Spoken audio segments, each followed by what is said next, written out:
Welcome back to the Blue Collar Off-Road Podcast, episode 224. I'm Graham. I'm here with Luke, Richie, and Cody. We have Jared Huffman on, who many of you, I'm not sure how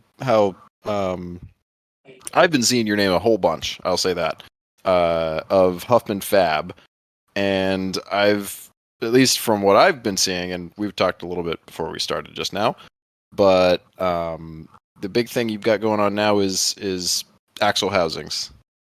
Is that right? That is correct. Yes. So we produced a 9-10 inch housing that will fit, of course, a 10 inch without having to turn down the ring gear. Mm. Big beefy bash plate that goes with it. One cool thing about the bash plate, it ties in the axle tube, so it's not just like a rub guard as some of the other products out there, but it actually ties into the tube for more strength. Mm-hmm. A572 laser grade material, 1/4 inch shell with internal ribs. It keys together in manufacturing process, so it's not just butt welded up and welded out. Like, it actually keys together, so it adds a lot more strength. Got a 3/8 face plate and a 3/8 thick wall 3.5 inch tube, and within the next couple months should have a 4-inch option available on the tube size.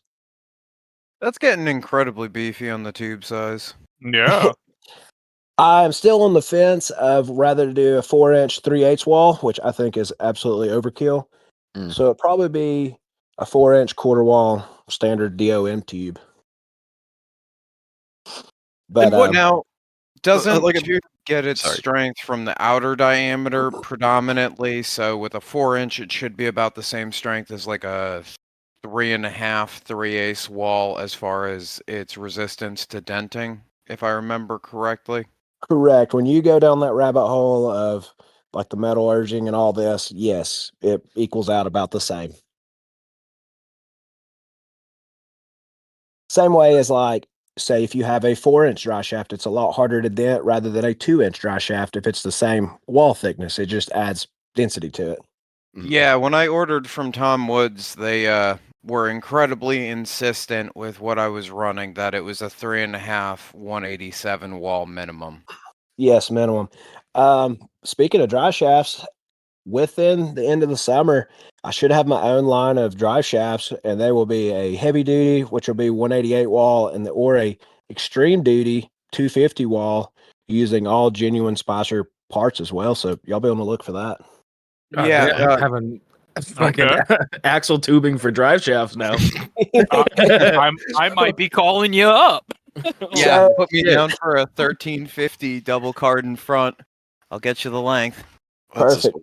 My motto I want to try to be is I want to try to stand to this for eternity, a 3 to 5 business day ship time. Damn, that's the way to fucking do it. That's fast. And the only way I'm able to do this is I have a local dry shaft shop that came on board with me, networking with me, that we're going to basically, they're going to make all my shafts. I QC them. All my builds have their shafts in them, but they're going to be labeled as HuffmansFab drive shafts. I think I know the shop you're talking about, and they do pretty goddamn good work. Oh yeah, and so, like, with a 250 wall dry shaft, some of your Ultra 4 racers drive or use them. They'll all be balanced, even though some people are like, "Oh, it's just a trail rig." You still want a balanced shaft, beat the bearings out. And I put on the test all the time in my personal rig. Like, the dry shaft has literal gouges in it, no twisting, no dents. It's still rocking out 3-4 years old. So it's like, okay, these things are built to party. I mean, that's what you want, especially if you're like an hour away from AOP. 100%. So I feel like we might be jumping the gun here. You know, I was thinking the same thing. We got HuffmansFab here, but how did we go from Joe Schmo to HuffmansFab? Like, where did all this stuff get started? Well, I got into four-wheeling as a kid with my father. We would go to Tellico and the famous Etna Mountain. If you guys remember Etna Mountain, it was it's had a few magazine write-ups and stuff, and it was local to Chattanooga, within 30 minutes of Chattanooga. And it's where all the bouncers would go. It's where the evolving of bouncer actually came from. So we'd go there riding and this and that. And I've always had a passion for it. So when I got about 14, 15 years old, my dad had a shop behind the house, and we would piddle with his stuff and his buddy's stuff. And when I became, you know, just about driving age, he bought me a Jeep, and he's like, well, if you want to go four-wheeling and drive, he's like, you're going to have to build your own stuff. So that's kind of where I started. And evolved into graduated high school, went to college for a semester. School was not for me. I said, I'm ready to get to work. So I started working at a manufacturing plant in Chattanooga. And when I turned 21, I had a deal worked out where I was building Buddy's rigs out of the back of the shop, that out of this plant, building Buddy's rigs. And then that turned into, I was getting phone calls where people were like, hey, I seen your work. How much you charge to do this or that? And it started with, bumpers and regular 3-link stuff, or regular, booty fab axle swaps way back then. And I was like, hey, I actually like this. So I quit and got all my stuff out of the back of the manufacturing shop and rented a shop, and it's been downhill ever since. Started doing a bunch of full body work, and that progressed into LS swaps, full juggy builds, a bunch of Cherokee builds with tons and I'm LS, sorry. this and that. Do what now? I'm sorry. Oh, on the Cherokee stuff? Yes. Hey, no shade on the Cherokee. I'll circle back around to my first rig. But and then I started doing Toyota full frame, front halves, back halves, and then a Toyota full frame. And I was like, you know what? I'm going to start building buggies. So I built a lightweight, like a 2,800-pound Toyota car, comp style looking, 46-inch B pillar to B pillar chassis, and Oh, that's narrow. is very narrow. I had to get creative to make the seats fit, and they were the large Corbeau's. It was not fun. Yeah, that sounds like you're getting real creative, because I've got, oh fuck, what is it? It's a 58 B pillar to B pillar, and trying to just fit them around the doors was not pleasant when I kept the doors on my rig. Oh, I believe it.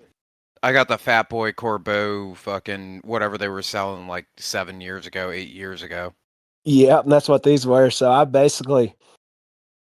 they were basically touching in the center, and I basically had to knock them in with a mallet to reach the seat mounts. But it was my first buggy I'd ever built, stepping out of the full body world, stuff that I've grown very familiar with. And I was like, let's just send it and see where it goes. And I kept that car for about a year and sold it, and wheeled a Jeep JK. That's what I actually had at the meet and beat a couple years ago and last year, and I completely totaled it. I was going to ton swap it, and now building the shop car for myself. And this is where we get into the CNC chassis. It's kind of spiraled out of control, if you ask me. Well, isn't that kind of the goal? That is the goal, yes, but I didn't expect it to be going this fast, and I guess the stars just aligned just right, and here we are. And my mind is going crazy, so we're just knocking out products. As soon as I get one iron out of the fire, I'm putting another one in. So big things coming in the near future. That's sweet, man. I mean, it sounds like you just you spiraled from what a lot of us sort of done on the side, or did for ourselves, and then just kind of like took that all the way. I mean, you get your hands in everything. I took the leap of faith. I will say, starting out for the first few years, I wanted to do buggy work. I've done a lot of maintenance on buggies, but a lot of tube replacement, change the links, blah, blah, blah.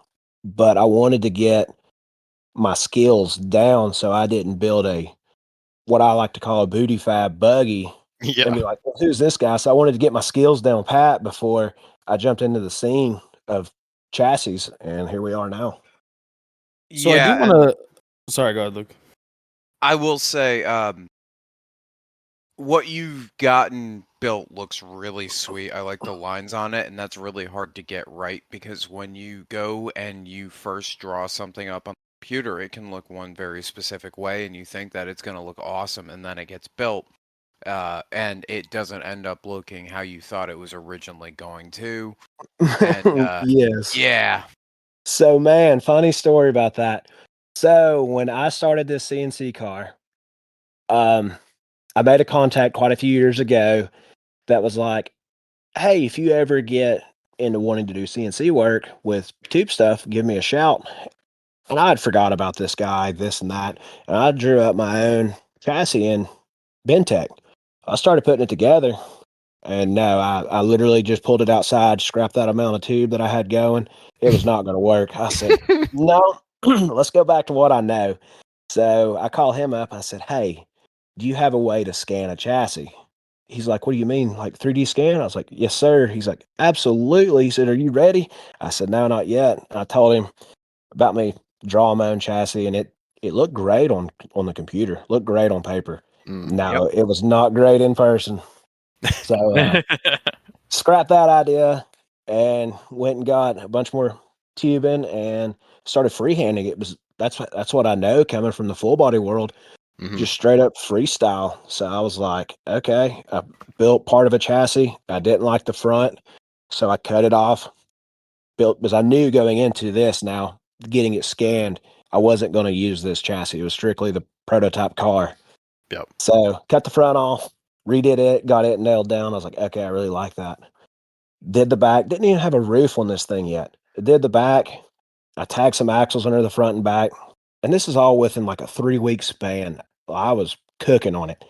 Tagged the rear axle in the back. And I'm like, oh, I definitely do not like that. So out comes the Sawzall. We cut it off, build a new back. Still wasn't completely happy with it. Had a phone call with the design guy. I was like, hey, how hard is it to change in CAD? He's like, man, that's nothing. Because I come from the freestyle world. Yeah. I don't. Takes a while to change shit. Yeah, to yes, transition yes, for it sure. does. So I was like, okay, cool. It's good enough. I know exactly what. Yep. Excuse me on that. I apologize. I thought I Very was in good. silent. So, yeah, I built about 2.5 different roofs. That sounds incredibly obnoxious. Well, when I say hand bender, I got a JD squared electric over hydraulic, but the A-pillar roof bar, I don't know if you guys have noticed, but it is kind of bump bent. It has the brow, but it's also bump Yes. bent. There's like 12 bends in it to get that flowing look, and I tried and tried doing it, and I could not achieve it. So we drew that up and we nailed it, and now that's what we have. I So appreciate the bump bar. How do you bend a bump bar like that? What's the Um, process? so basically, instead of it being on a, say you find the center line of the whole tube, instead of every bend being on that same center line, we bend the center. It's all CNC bent, CNC notch, but the center of the brow bar gets bent, and then the center line on the axis rolls from left to right. Oh, Rolls. So each bend is slightly different to give it that rolled look. gotcha. All right. I wouldn't have even known that. I'm looking at the thing. I assume it's the trail car, right? It is the trail car, yes. Right. I'm looking at that thing, and that's the first thing that caught my eye.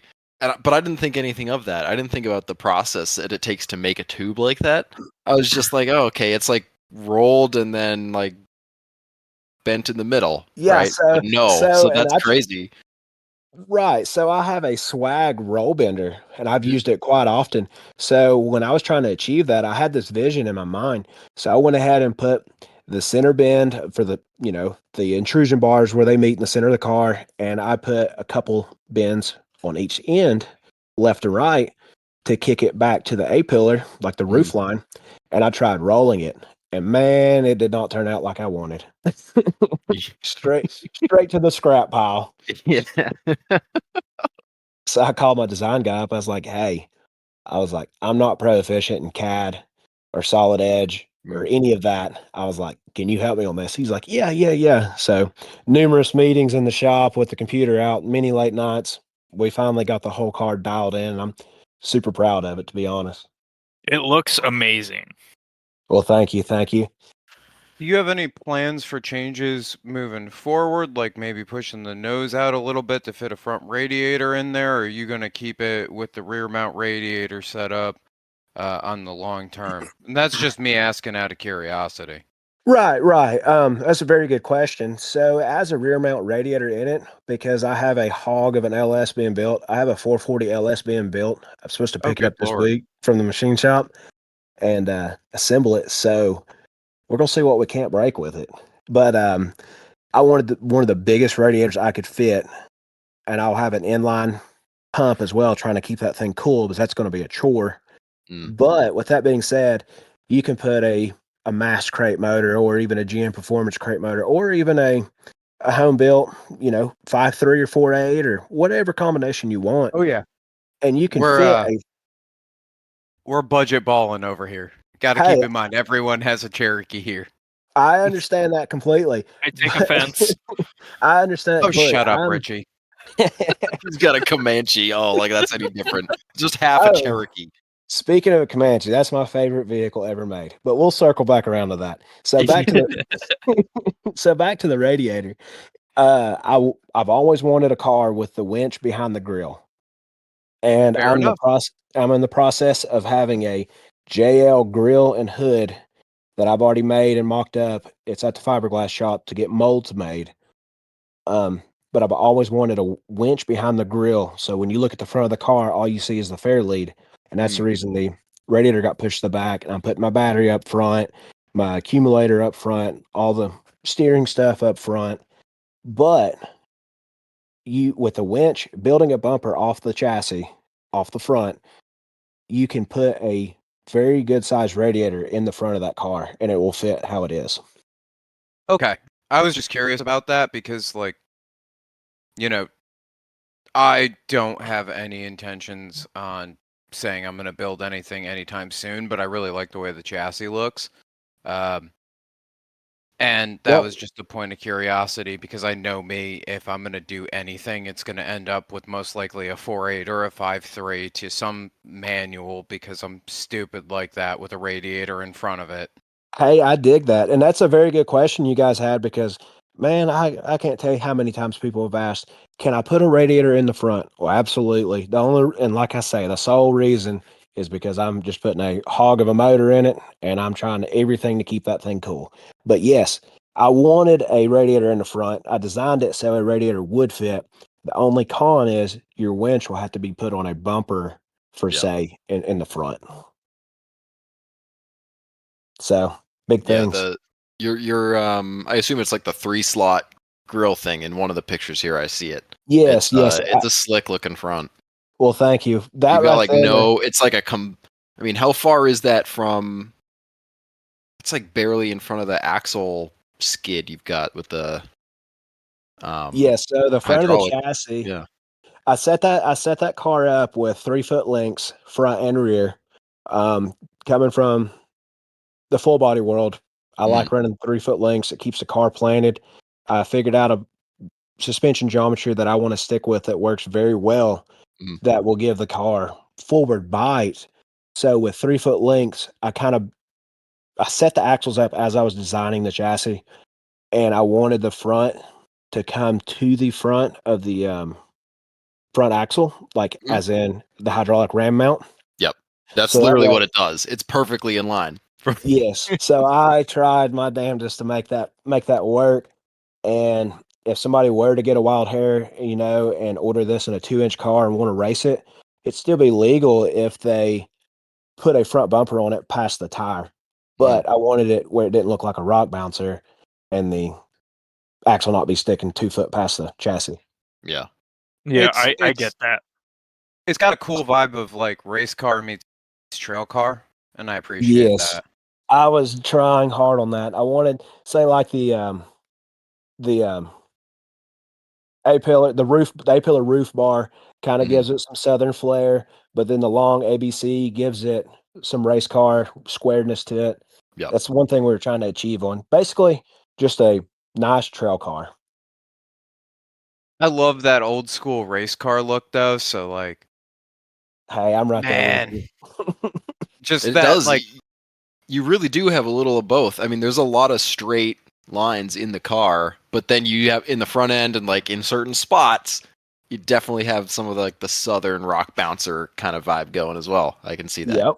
And even though this car has a grill on it in my pictures, like Mm. on my website and social media, I need to post some without it because I have the winch and everything mounted. I have made strides on this car in the past week. I need to post some updated pictures.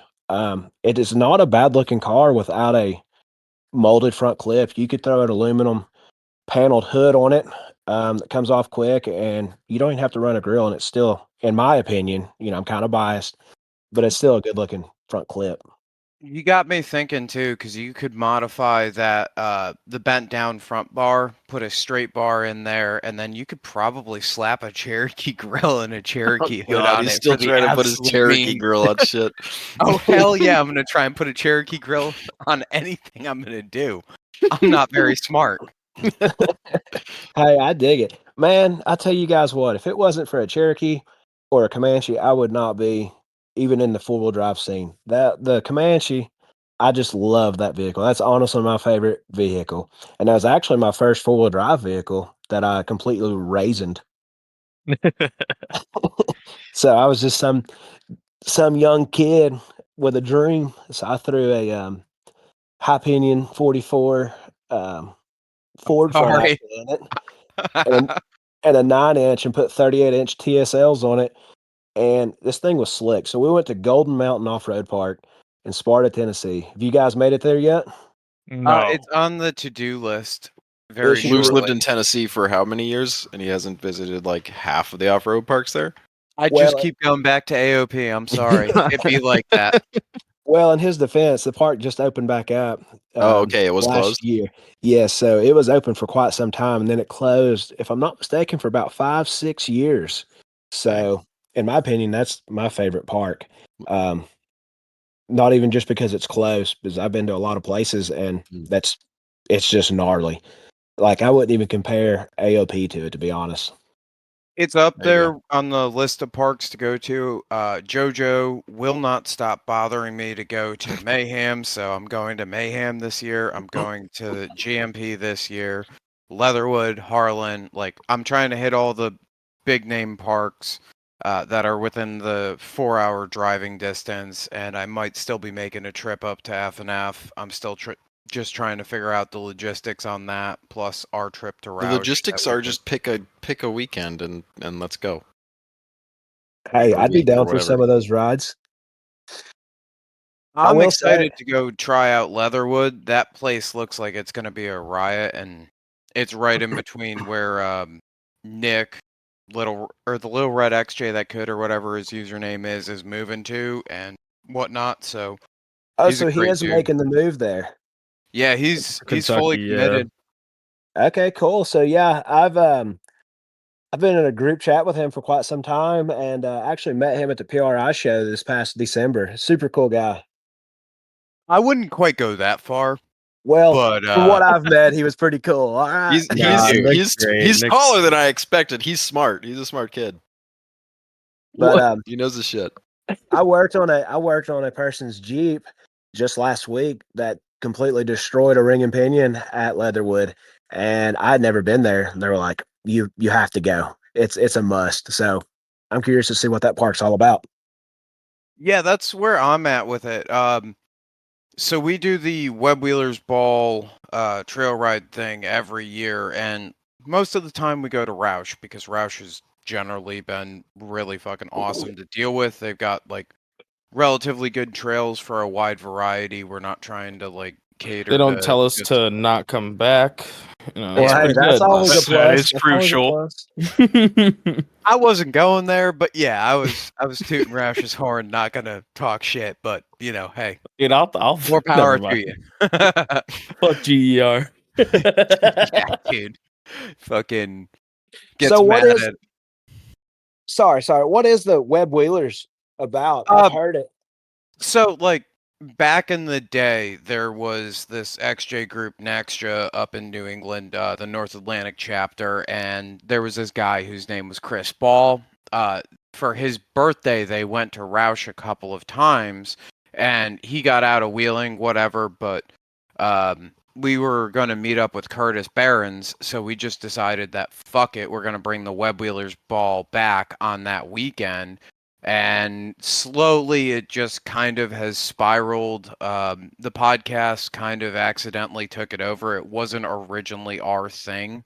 I mean, it was just sort of like a friend thing. It wasn't Yeah. like any particular anything. It's just we were going the same weekend that the Web Wheelers ball originally was from Naxja, and then obviously that like wasn't a thing anymore. It was it Yeah, like it a was one-time dead. thing or a two-time thing? I don't It remember was what. one or two times. It was dead. We thought the name was hilarious though, because like, we knew Curtis through meeting him The internet. online and Yeah. so then Hey, the second sometimes that's some of the best planned rides ever. Plans it that kind of was. happen on accidental. Yep. And yeah, it we've started been with riding like that high 6 since, rigs. honestly. It started with 6 rigs showing up in a parking lot in Pennsylvania, and then last year it was 55 rigs, if I remember correctly. Year We don't before that count. was like 78. He just makes a different number up every other day. Hey, it sounds really good. Yeah, it's a There was always a bunch of blast. people that we knew. There was a lot of people we knew. it's always a blast. It's That was from talking with Roush at the end of it. oh really? So- They like gathered the info for you? People wrote it down on their like fucking entrance thing that you have to fill out for them. And they knew about the event. They kept track of the people that were there for it. They were chill as fuck about it. So, That's what we like to hear. So tell me about Roush. I have not made it up that far. So Roush is a weird park. It's not big by Southern standards. It's huge by New England standards. It's 3,000 acres of an abandoned coal mine. Okay.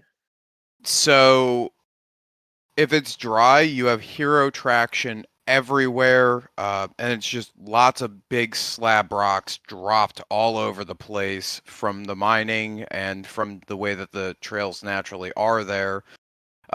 Lots of small boulders, like the 4-foot round boulders that are dropped everywhere in there. It's A good ridge, that ridge line with all those trails on that. I don't know how else to describe that. It sounds like a rock crawler's dream is what it sounds like. Yeah, it's really good. There's a expensive. couple. It's expensive. Their insurance is also fucking ridiculously expensive. I was talking with the guy that maintains the park there, and I'm not going to go into exact figures, but their insurance policies in the millions of dollars a year. Oh, nice. So what is there? So can you buy a one-time park permit or how's that work You out? have to buy a membership there as part of their insurance clause, and then that is like $60, and then the weekend or the 3-day trip there is 200. So, and then like Friday through Sunday weekends, 260. Is that per person or like per rig? So like if you show up with 2 people in a rig, does that So cover? if you show up with 2 people, the other person has to buy the $60 membership pass, and then they have to buy a $15 passenger pass. It's So less, it's not but as bad. it's still sucks. up there. Not But great. better than not having Roush as an option to go and wheel at. Very I would true. rather pay $200 to do that than not have that place exist. That That's what we've they got to lost some- do. You got to do it. You know. Right. We've lost some prime wheeling in the southern states because of issues like that. Not the pricing, but like the insurance. And it's just closed off now. Like can't even ride it, can't even get in with a group of people to ride it because nobody's allowed to ride it. So it's like I would much rather see it, be high priced but Yeah, still stay like, open. just And a the- quick tangent on that. I mean, I know everybody likes a $20 park or whatever. $20 a Yeah. night, 15 a night, 20 a day, whatever the pricing scheme is for each park. But I mean, how much money are you spending on your fucking rig? Like, and you're gonna complain about a park being $200 for a whole weekend? Like, That is you very can that is a camp, like, very come good on. point. Come on, you spend But I guess you spend 20 it's a grand on your rig. comparison thing. It's not necessarily the direct cost for that spot. It's so for Luke's example, right? I can definitely see the validity with Luke, right? He's driving XYZ distance when he could go an hour and spend a quarter of the cost over a weekend. I understand that. But from your point, Graham, that's absolutely true, right? Like for us, it's a 6-hour ride. That's fucking nothing. We do that in our sleep practically nowadays. So you are right, yes. And it's just a I'm matter just of meaning, fucking planning like, it, right? Like going there, if you were if you went there and didn't know the price, 100% you'd be like, whoa, hold on, it everybody. definitely would be a shock. But Yeah. like, if that's Also, what it who the takes hell is driving any amount of distance without doing any kind of research first? honestly, Like, you should Me, not be Graham. going. That's on.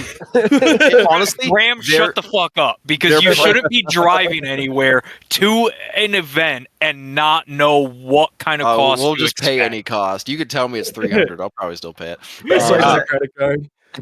Here's another thing with Roush, though. It's kind of like a destination ride because they've been around for so long and they've had so many rigs rode up there throughout the years. I can remember seeing back in the magazine days of Roush Creek. It's like, it's kind of like the East Coast Rubicon Trail, in my opinion. Yeah. Yeah, It is I would really, give you really that. is like one of Jesus those. Christ, sorta- we're terrible about talking over each other today. I don't know what's fucking in know. the water today, but holy shit. The guest is bringing up good points. We're going to break the fourth wall a little bit here, and we all want to jump in and fucking throw our 2 cents in. I couldn't even talk about his rig because you two fuckers wouldn't shut up. Sorry. Double IPA screaming at me. I don't know what to say. No, you're good. You're good, boys. I'm just giving you a hard time. But you are right. I think it is one of the. There's like a Graham might know this better because I think you had a customer one time that was wanting to do Roush for a specific reason. Like it was like a. What the fuck is the name of the specific style The of trail? The Jeep, Jeep something. Yeah, those achievement fucking Jeep badges. trails. The badges, yes. Yes, so I think No. Roush is one of those properties. Yes, it that, like, is. Yeah, it's got the badges Rubicon, of honor. Utah. Yes, so you're not wrong, man. It is one of those spots, and it's a good way of putting it too, of why people would I go. think they have like a half dozen of those trails for the I'm gonna look it up. badges.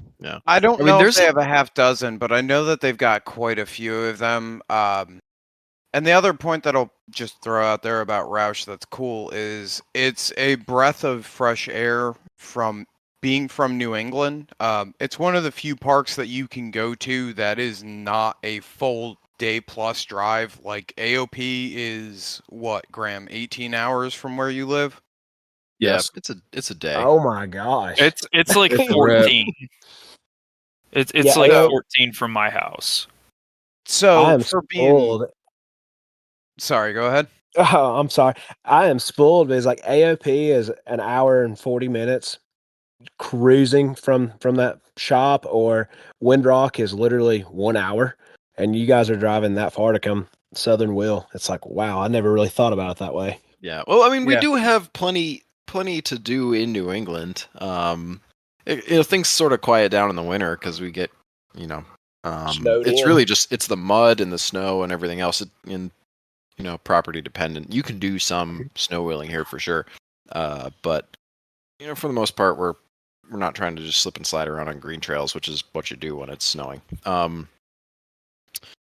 But We further- have. It's just a lot of smaller properties. It's all private stuff. Like it's sort of either if you know, or if you're in the NEA, you have access to clubs that have access to these properties, or the NEA actually owns some properties now, which is really cool. That's something that's recently started within the past 5 years. Like we have to Southern standards, it probably sounds like Greek, but it's we have clubs that are sort of working together through this association to buy property and to work with landowners to keep the places open so that we can book a weekend and say, hey, we're going to go to such and such and do that. And prices are still pretty low. It's like $20, and you find a nice property with some good granite, and like you can do some really crazy stuff in some of these people's backyards.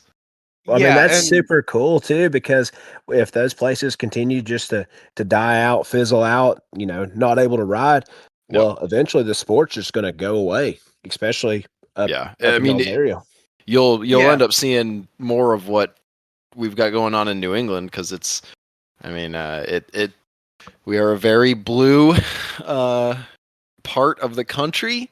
Our Right. thoughts and beliefs are just not quite the same as a lot of other places where there is a ton of wheeling, I for can better I or can see worse. that.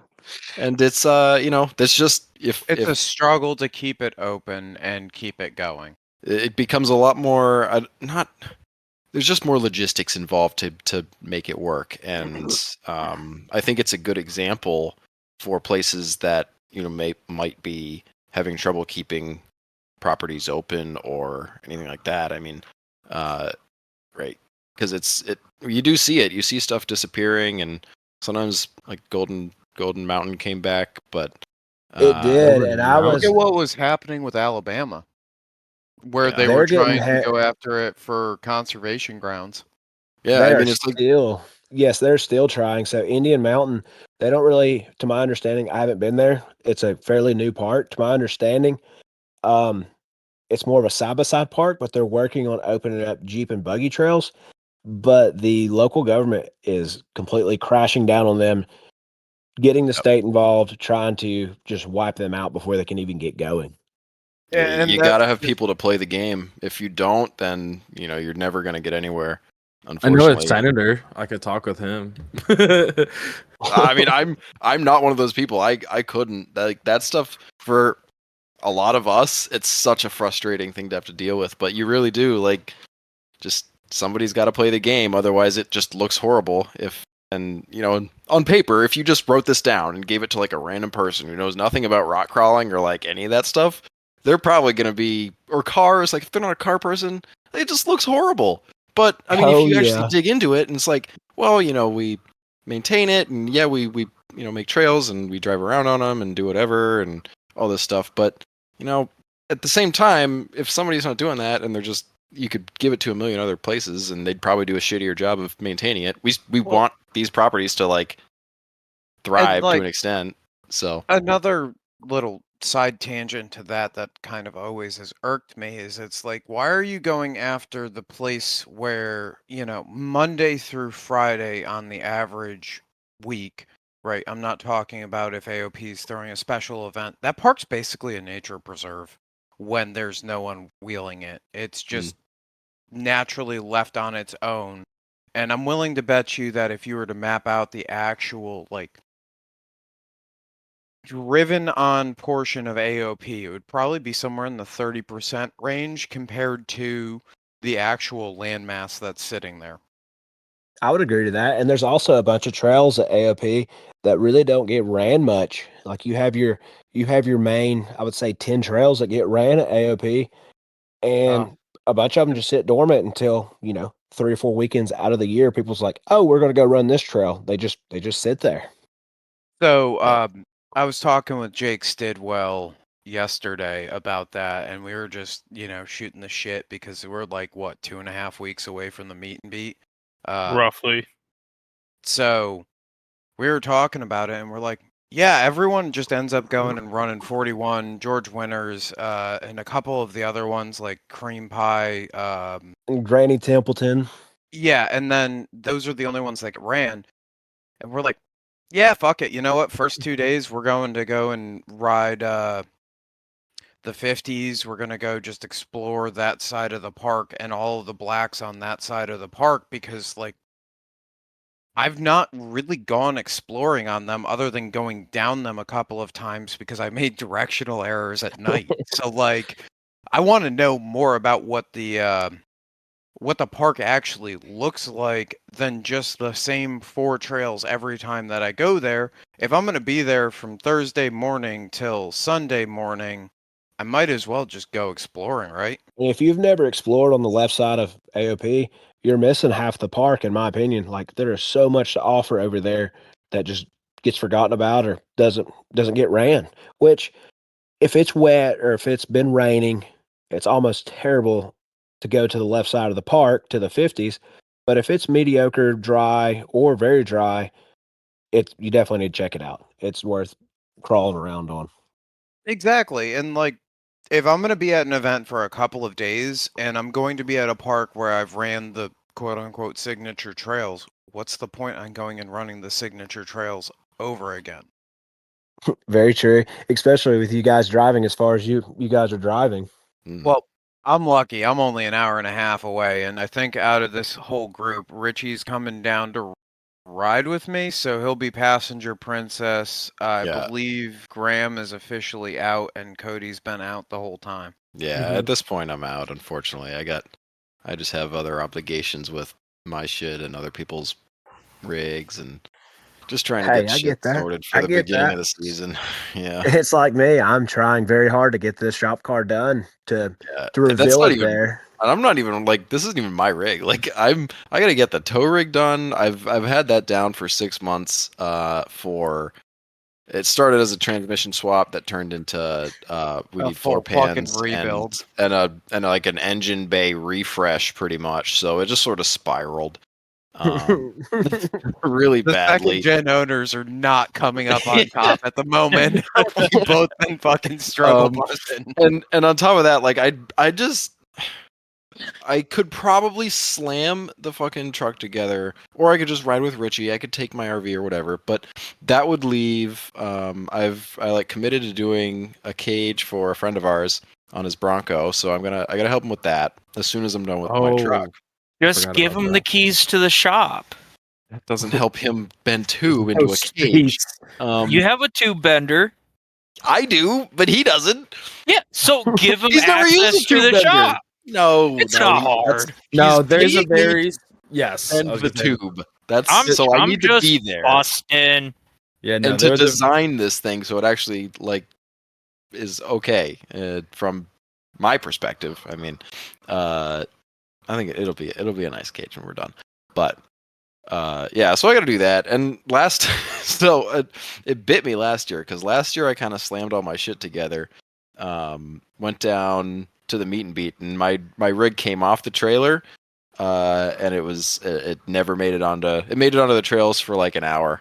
I just had nothing but problems with my power steering system, and I haven't really fixed it. I kind of just like band-aided it for the rest of the season, and it was okay. But now it's like it's been sitting all winter. It started maybe twice. So it's just like it's not a gamble that's worth it, right? I'm not going to drive 18 hours to I'll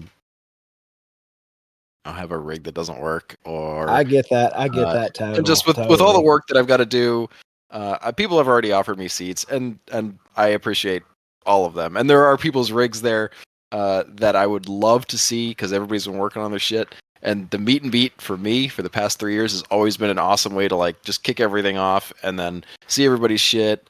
With the Waltz Crawlers guys sort of getting involved with it last year, it was super fun, even though my shit didn't work.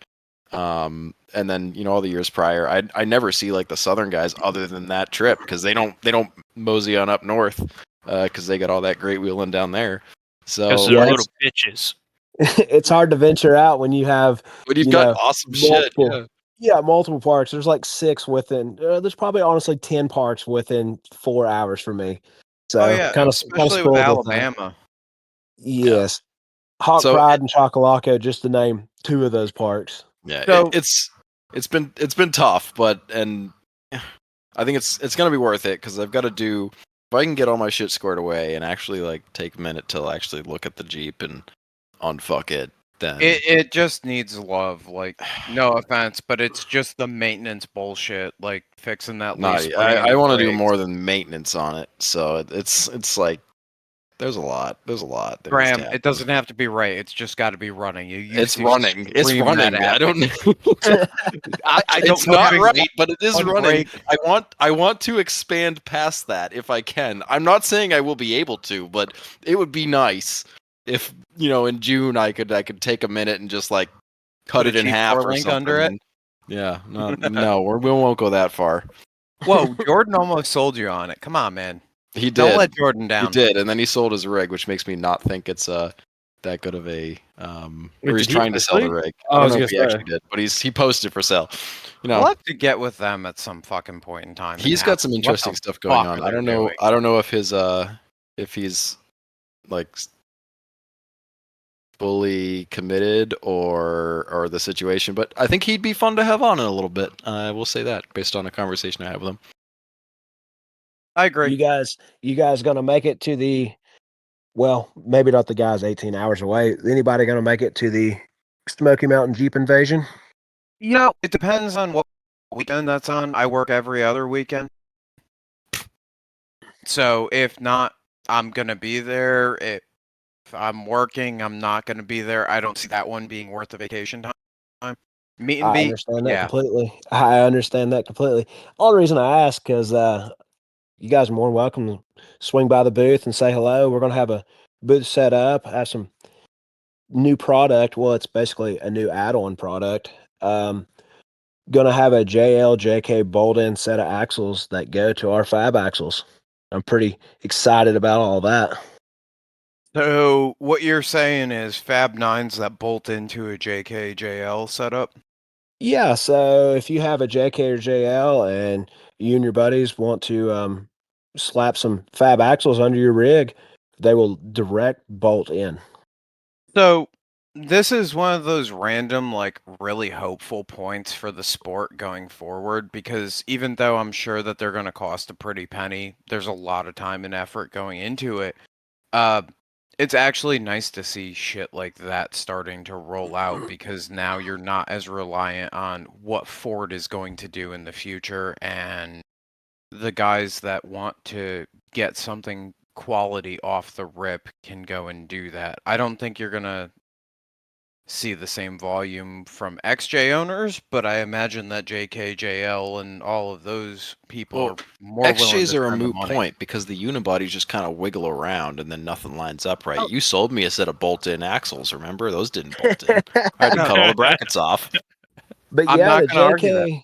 the JKJL atmosphere, those guys they come into it wide open. I tell you, they Mm. were like, we want some fusion bolt ins, or we want ultimate 60s or ultimate 80s, and I'm trying to do the price point Damn. where it's it will beat Comparable, those yeah. guys. Yes, very comparable. I'm trying to come in within reason, cheaper than those big manufacturing companies. Mm. But to circle back around, talking about, what is Ford going to do? Are they going to change? Well, I can remember paying $200-300 a piece for a complete Super Duty 60, and I would buy them by 8-10 at a time, clean them up and resell them.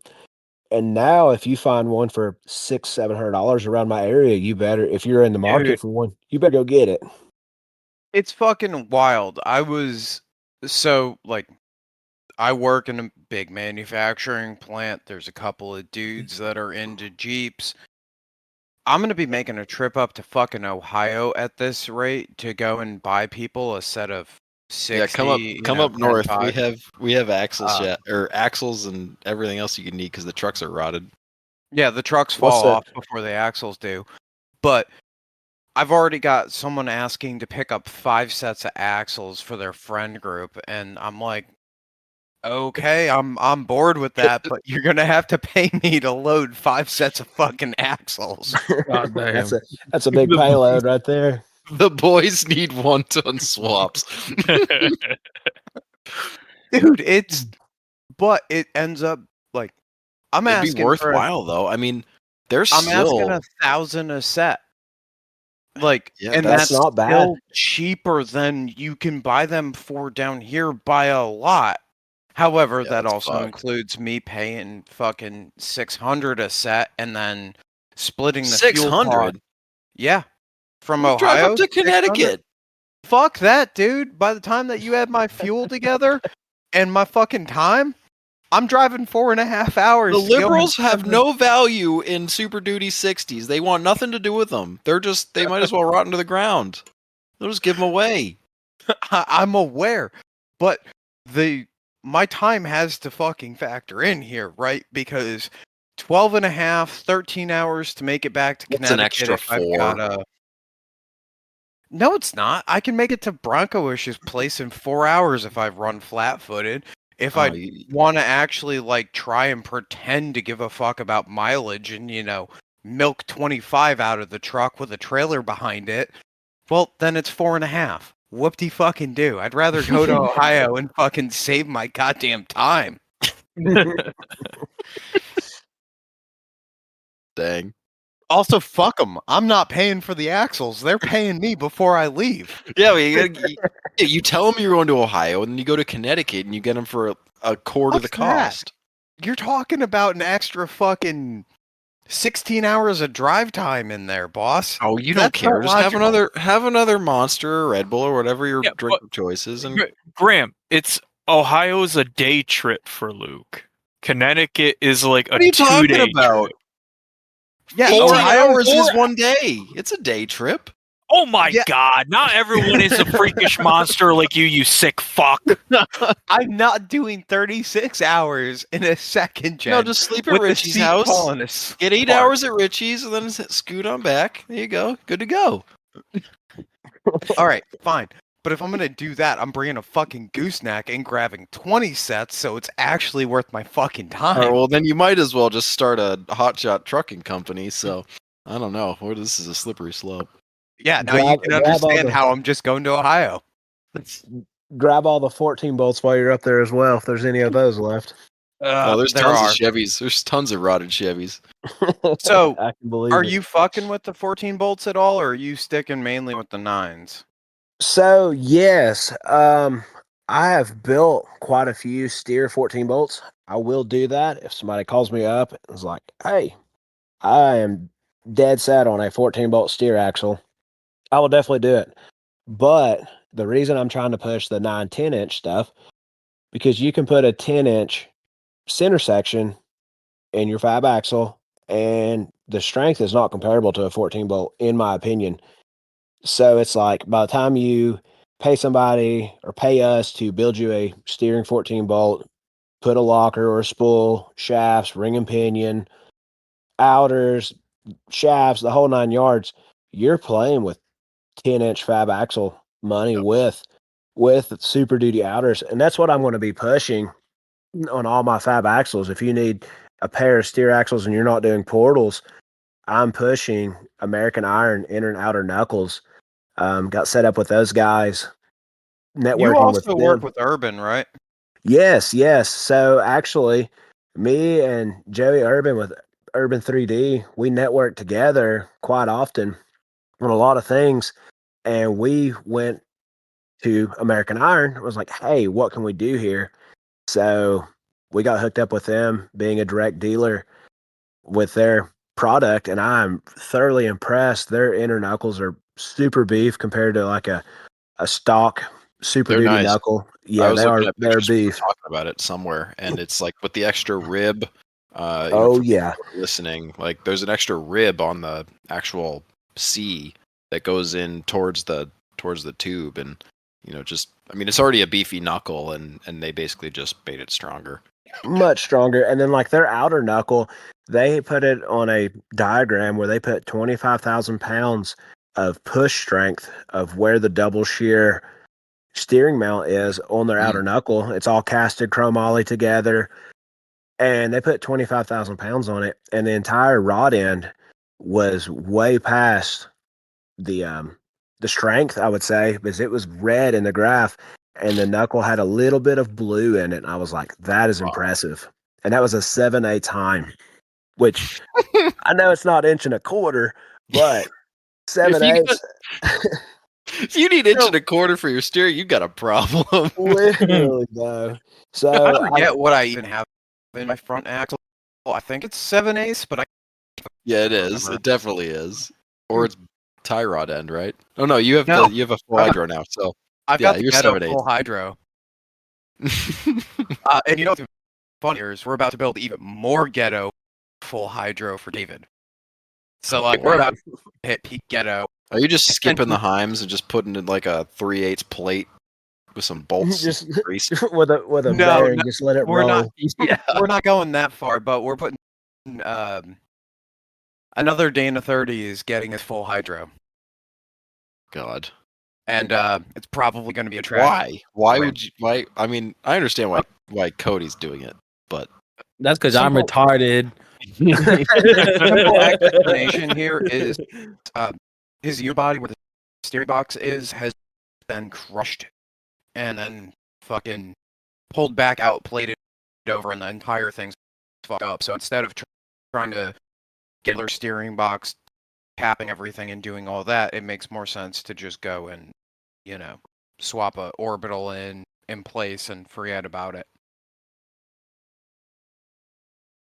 yeah, Sounds fair. dumb. Hey, Cody, you're still getting a fucking orbital, so meh. It ain't that dumb. You're No, doing I it know. too. That's because I'm retarded. What do you want from me? The secret to life and maybe not blowing up Dana 60 axle shafts. Do what Okay. now? Nah, I'm giving Cody a hard time. Pay no mind to me. Oh, So, like, Bro, we on a don't even more know if serious- it's gonna sit on the tires. All right, let's get through that process first. Okay, let's make sure it can hold the weight, and then we'll Nah, go from there. We'll Well, cover when that later. are you coming to get them mounted? Whenever I stop working, Okay, Uh, well, talk to me. Your wheels are sitting. I just gotta go. I have you gotta bring a your serious technical tires. question here for Mr. Jared here. Dollar per dollar, where's the best value? Steer 14s, steer 9s, 60s. Talking No way, about the it's XJ 14. buggy, dollar crowd per here. dollar. So if you're saying you do not have a budget, I'm saying dollar We per have a dollar, budget. like you're trying Save to us get the money. most out of your dollar. well, I will say by the time you do a steer 14 bolt, this is in my opinion, by the time you do a steer 14 bolt and you throw all the goods at it, big bells, 40 spline, or 1550, say like Brannock flavor or something like that, Super Duty outers, the American Iron stuff, ball joint deletes, the whole 9 yards, you could build a 10-inch high pinion, dual load bolt, gearworks center with the same outers and everything, and only be around. I don't have my computer in front of me, but I was looking at this side by side the other day, and you're only going to be $1,800 more doing that and never have to worry about it, rather than doing a 14 bolt that you're going to plow rocks, plow a garden everywhere you go. Yeah. And then you also, with a fab housing, you can do a minimal truss, if a truss at all, for your link mounts. But with a 14 bolt, you still have a cast housing, you still have to do a big truss. So the weight is substantial amount Mhm. less than a 14 bolt as well. So it's basically just all in all what you're going for. But I really think that the fab axles are really going to take over the traditional style. I would not be surprised to see that. I think dollar per dollar, like at the end of the day, a 05 plus Dana 60 with, say, a Spicer 10-inch ring gear, their big pinion kit, like what you'd get out of an F550 axle or similar, is going to rival the 9-inch, but I don't know how that's going to compare to the 10-inch. Well, no, because we talked with it's not about size with the 9-inch. We talked with Jance about this. Well, it's I'm not- just the construction. Like the I'm not going to 9-inch disagree with pinion that. and gear set is just Their just isn't- design it's totally different. you can't compare it. It's not even close. I mean, it's going to be close. Because I was on the mechanically. fence, like I was in the bigger is better, like blah blah blah. Like there's like a Okay. 9-inch is smaller than a 14 bolt or a 10.5 or whatever. But after that, and I'd have to pull the number of that episode for people if you haven't The Carl listened Jantz to our Carl Jantz episode, you definitely need to, because like prior I was in this, I just didn't understand why a 9-inch was sort of touted as a strong axle, because it. You look at it and it's like this Yes. thing that's under 60 or 70s, 80s cars, and it's like, oh, the 9-inch, and the drag racing guys love it. But then he explains like why it's stronger, and it makes perfect sense. And Carl Jantz, I've never had the pleasure of meeting with him, but I've spoke to him on the phone a few times with some gear questions and stuff. That man, with his years of knowledge and his years of just continuous gear work, that Yep. man knows any gear any axle, Oh yeah. inside and out. That is the man. And here's another thing. Basically, the way it was explained to me, I was with you guys for a long time. Bigger is better. If it's not 14 bolts or Dana 80s, I don't want to fool with it. And then Yep. I really got to digging into the 9-inch, 10-inch stuff. You guys would be surprised at the amount of even Ultra 4 cars that are running a 9-inch Pro gear that's not even a 10-inch, and they're holding up just fine with 40 spline shafts. I would believe that because we watched Dylan Waters just absolutely fucking send a 40 spline Brannick shaft to the goddamn moon.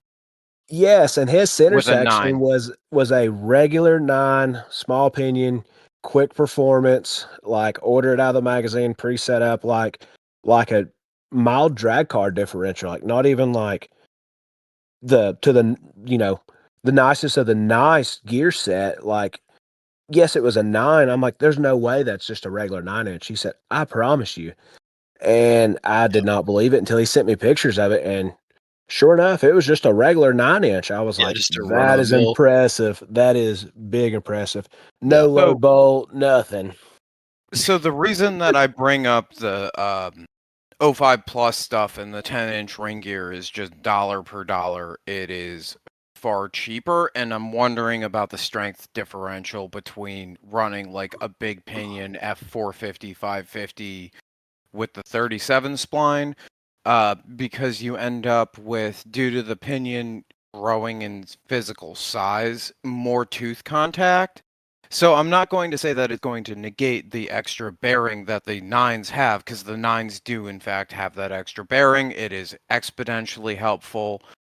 I believe he said, or I believe Carl Jantz said it was somewhere in the 33 to 40% strength increase, just due to the fact that it's got the pinion fully supported on both sides.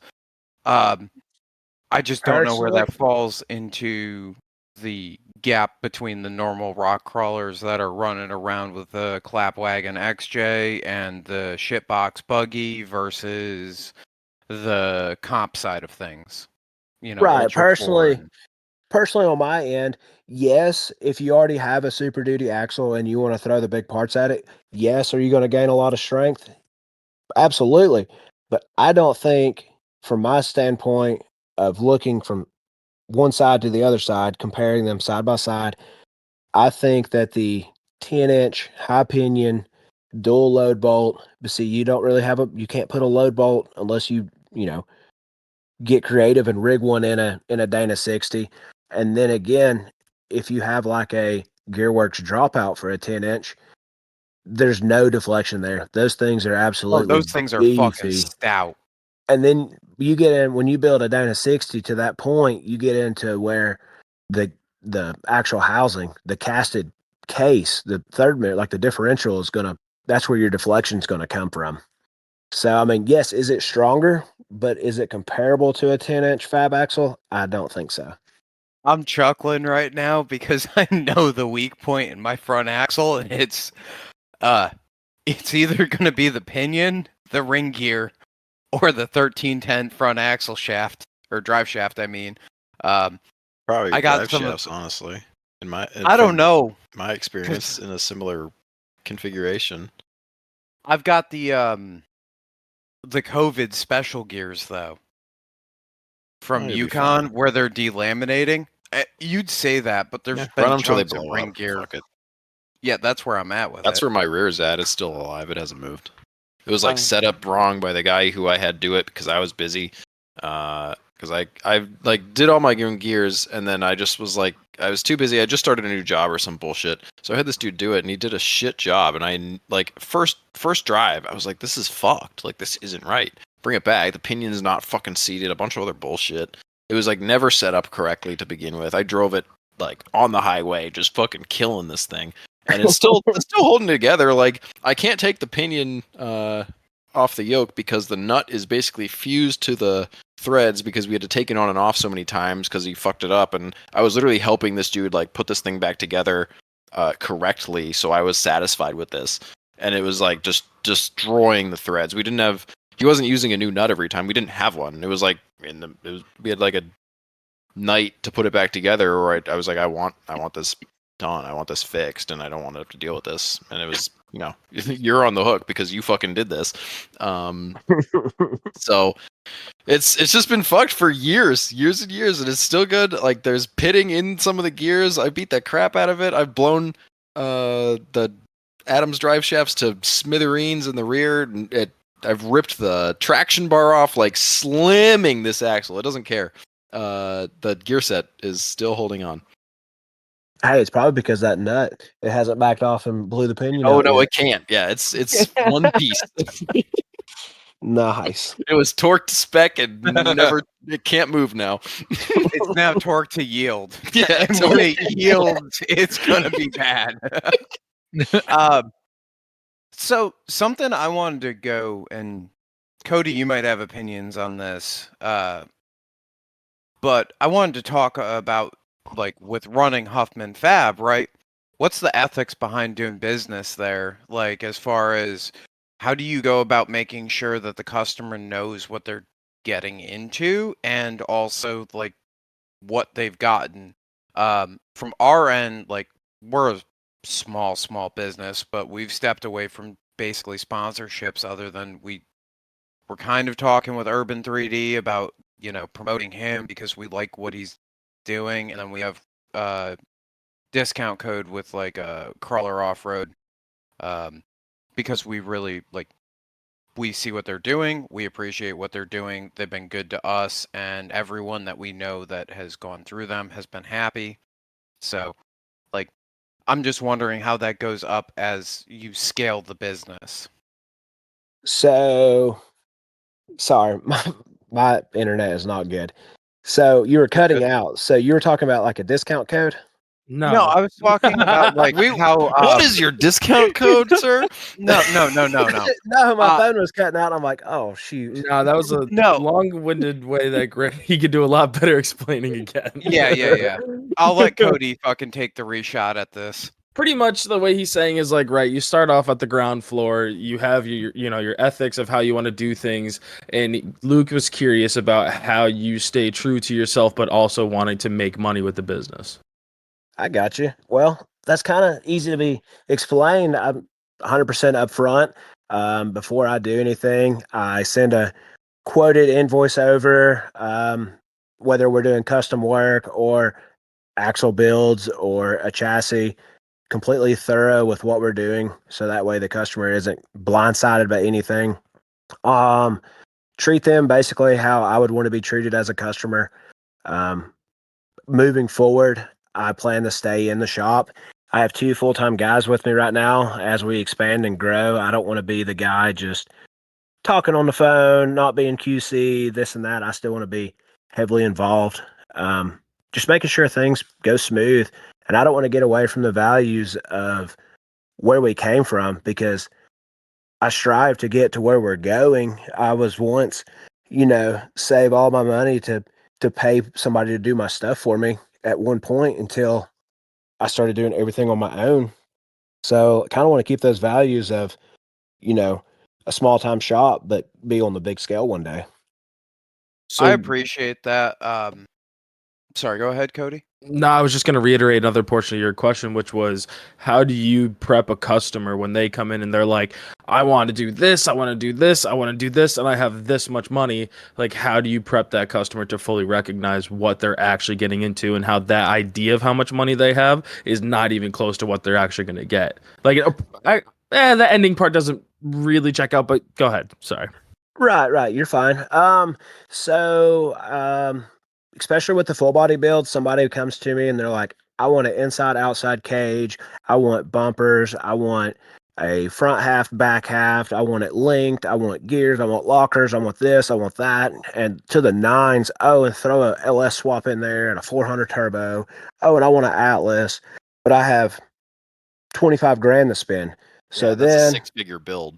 Yeah, so then we sit there, and either whether it be on the phone or in person, we'll talk about, okay, what do you want to do with your rig? What do you want to achieve first off? We can weigh your options. Let's get you the best bang for your buck, instead of being like, oh, I can do the easiest and take a man's money. what is the best bang for the buck for the customer is how I try to go about things. I respect that. There have been several, I'm going to call them almost defining moments for me in the off-road world.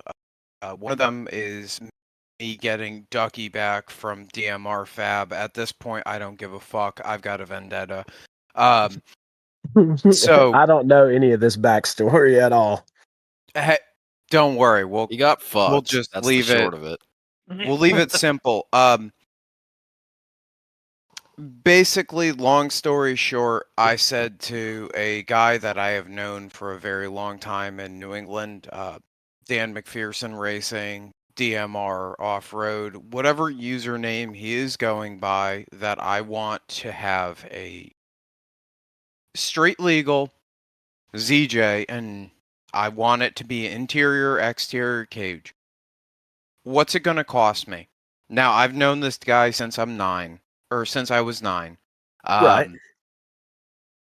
Him and my dad had a lot of business dealings because he worked for Cummins International. My dad's passion was diesel trucks. My passion was rock crawlers. I couldn't afford to get into diesels at that age, type of deal. And that's how we ended up with me as a co-host here. So he goes, yeah, don't worry about it, whatever. But what do you want in the future? And I'm like, well, I want to build a buggy in the future. And he's like, oh, just cut it up now. So I listened to the guy, cut it up, and then 8 months later, I got a cage that was built in less than a month that cost double what it was quoted at, and was not pulled off of the chassis to weld. And wow! So that's welded about 3/4 of the way in some places. 50. Not even. There was tubes that were just tack welded. Wow! Yes, the chassis would creak when you would lean it up against a tree, and you've been in a Cherokee that's been clapped and wheeled before. You know that they make some noise. unibody Oh noises. yeah. This was the most 100%. horrendous case of it I have ever experienced. My rig now, I call it berry because it looks like a blueberry that was lost in the fucking freezer. It's just wrinkled, ugly. It's got 3 or 4 different paint cans in there. It's just, it's great. I love it. It makes less noise than this thing did new. And, so I appreciate you going and actually spending the time to talk about the QC, talk about all of that other stuff, because my experience in the off-road world has been, I'm going to throw a little bit of shade here, NP241 shifter that has decided that 4 high is where it is going to come into contact with the double cardan and Ducky. So after those experiences, I've just hit the point where I'm like, no, fuck it. I'm going to do this shit on my own. And then I'm a tool and die maker by trade. My specialty is carbide work. So I deal with draw dies, a lot of really fancy bullshit there. And what vendors are willing to ship versus what is acceptable in both worlds is fucking atrocious, because no one wants to actually give a flying fuck about QC anymore. And you brought it up twice, so. Right, and with you guys, sharing a little bit of y'all's experience, man, I'll say I've been doing this since 2017, essentially full time the whole time. In the beginning, nobody, especially around my area, really built their own stuff. I mean, they did to an extent. And then as more and more shops, people would travel away and get some work done and this and that, and they would come back. And I've seen firsthand, I'm not going to say any names, they would travel up to hours, and they're big media pages. And I would literally have to rework their stuff when they paid, thousands of dollars to have stuff done. And a lot of these, not to sound unprofessional or not to sound bad, there's a lot more of the new age social media builders now. Oh, dude. Like, you have your OGs, and those OGs are trying, they're not trying, they are on the big scale. They've been there. They don't really do much social media. like they do social media, but not Oh. like the social media fuck. builders. Yeah.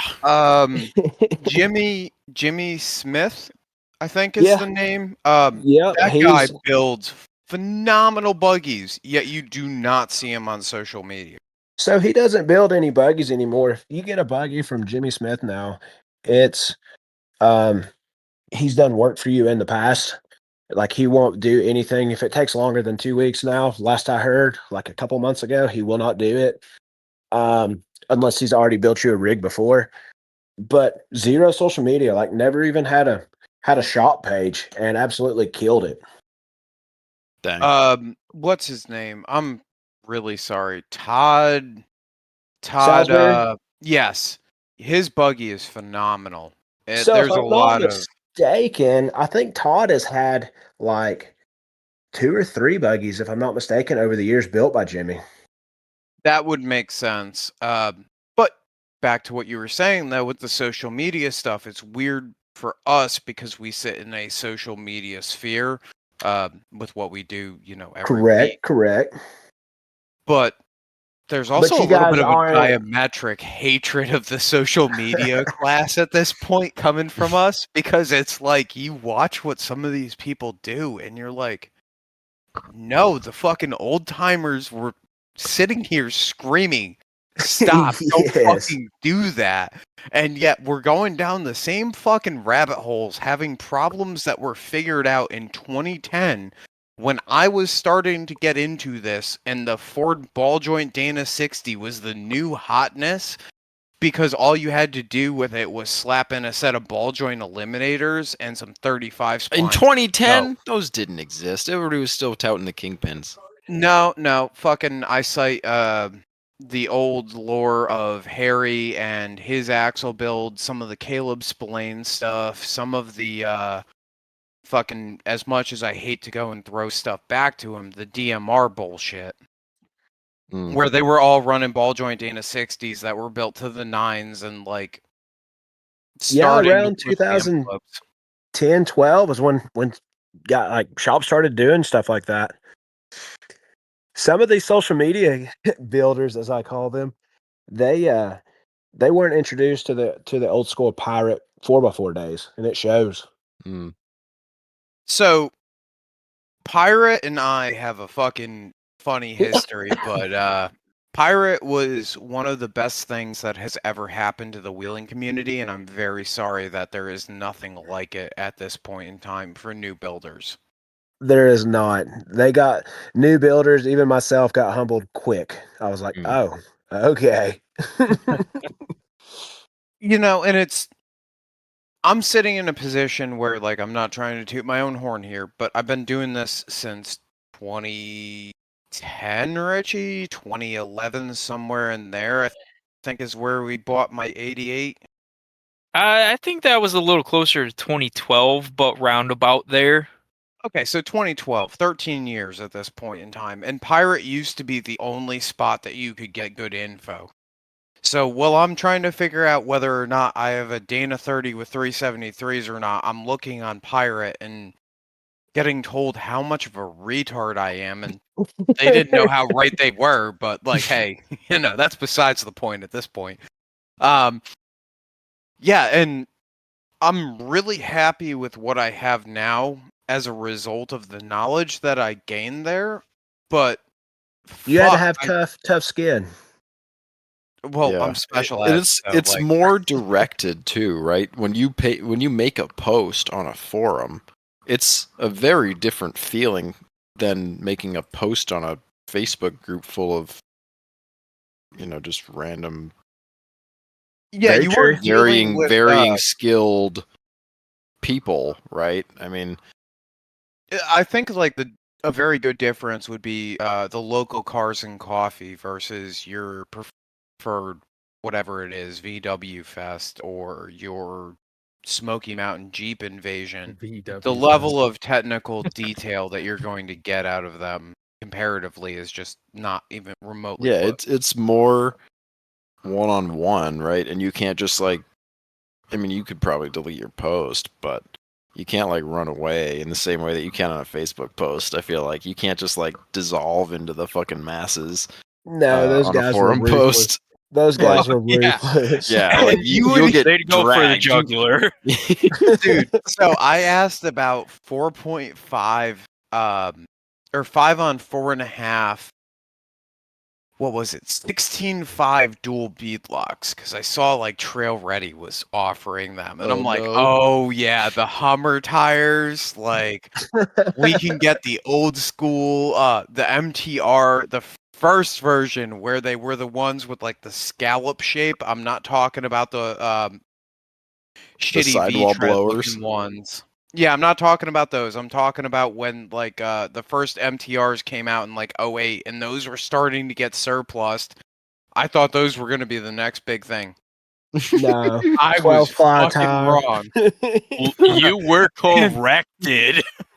Pirate, let me know. And let me know that I looked like I had fetal alcoholism or alcohol syndrome from my profile picture, which was a Jeep. It wasn't even my face. So, like, you get this social media class now, and they're like, oh, yeah, you know, we have to XYZ whatever fucking thing. And I'm like, have y'all ever fucking broken an axle shaft at 3 in the goddamn morning because you were just retarded? And Yeah. But I will say this. I will touch base on this, though.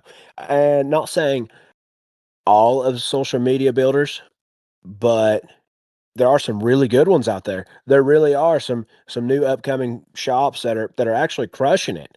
And then there are some that it's just like you're saying, like, have you guys ever replaced an axle shaft? Like, what is going on? And here you are building stuff for the gram. It's like, Yeah. oh no. But yeah, not to throw shade across the board from a feel more free to throw professional, some shade. right? From a professional standpoint, there are some good social media builders out there, but there are some, and that people that look up to them, it's just like, my gosh, y'all are destroying a bunch of stuff trying to build it. Yes. And like I think that there is a generational gap too, because I was raised on the pirate the 25% rule, if you will. Like if you're going to build a lower link, you want to have your lower link be at 3 foot, which means Yep. that you want to keep your upper link within 25% in either direction of that. So if you have a 36-inch long lower, you want to keep it between 48 and 30 for your upper. Whoop-de For fucking sure. do. If you're going to put a 40 on it, well, you want fucking 25% of that as a minimum for your axle side separation, and then you want 25% less than that at the chassis side. So if you have 10 inches at the axle, you want 75% of that at the frame, 7.5 inches. Congratulations. That is my entire suspension build. And it probably works well too. Well enough. To be honest with you, I think there's a lot of minor tweaks that I could make, but that's just age at this point starting to come into it and learning where I made mistakes. So, but for a shitbox Cherokee rock crawler, I'm not afraid to go and air it out, 4 or 5 feet. And I actually just saw a let it rip. video. Correct me if I'm wrong, but did I not just see a video a few days ago posted of you sending that thing? Yeah, that was me airing it out. I That was said, the my instant. gosh. There was not an iota of a fuck to be found in that building that day.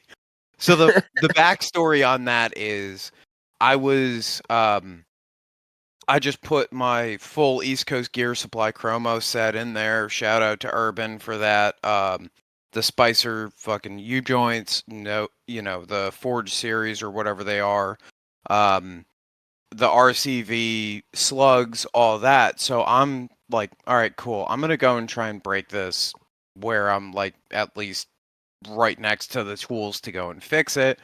I'm giving it third gear and second gear clutch dumps at some of the small little like dirt piles at Logan's place. And he's like, whatever. If you're going to go and jump it, go big or go home. So I made a couple of loops. I made a couple of loops on the small jump, and he's like, oh, you're just being a pussy right now. You need to hit it like you're you've got some balls. And I'm like, all right, cool. So the first one I did, I hit it in first gear at like 3,500 RPMs, and the Jeep just ate it. Like, the suspension decided it didn't care, and it wasn't going to come off of the ground. It was ready to go and run, flat-footed after I came off of that. And I'm like, all right, cool. This is not it. So that's Now where it's that hard as video came fuck. from.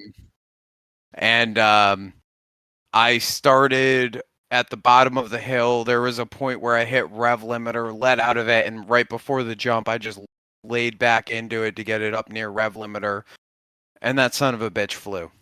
Yes, it did. Hey, and it held together. I think you're ready for meet and beat. All I'm going to say is that thankfully I have Richie as my co-pilot for meet and beat. He's got a special type of magic where I learn how to crawl again. It happens. I don't know what it is, but when he's passenger, I'm not in the mood to You go. just don't want to fucking- hurt the precious cargo. You're gonna take it Yeah, easy. yeah. That's got to be what it is. I'm just special. But I'm really fucking happy with it. The big shocks, I'm fucking with them. They've got the specialty valving. Oh, what the fuck, Logan?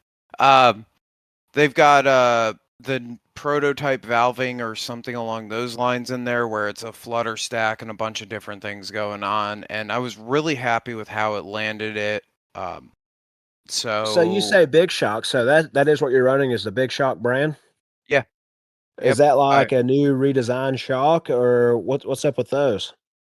Oh god, mine are fucking fancy Go boys. check out episode 190 something because he can explain it way better than us. Oh my god. So long story short, I'm running a ported piston with a flutter stack valve. It's new from them. I'm running a 2.5-inch body with a 12-inch travel shock. I really should mount them to the top of the knuckle on my rig.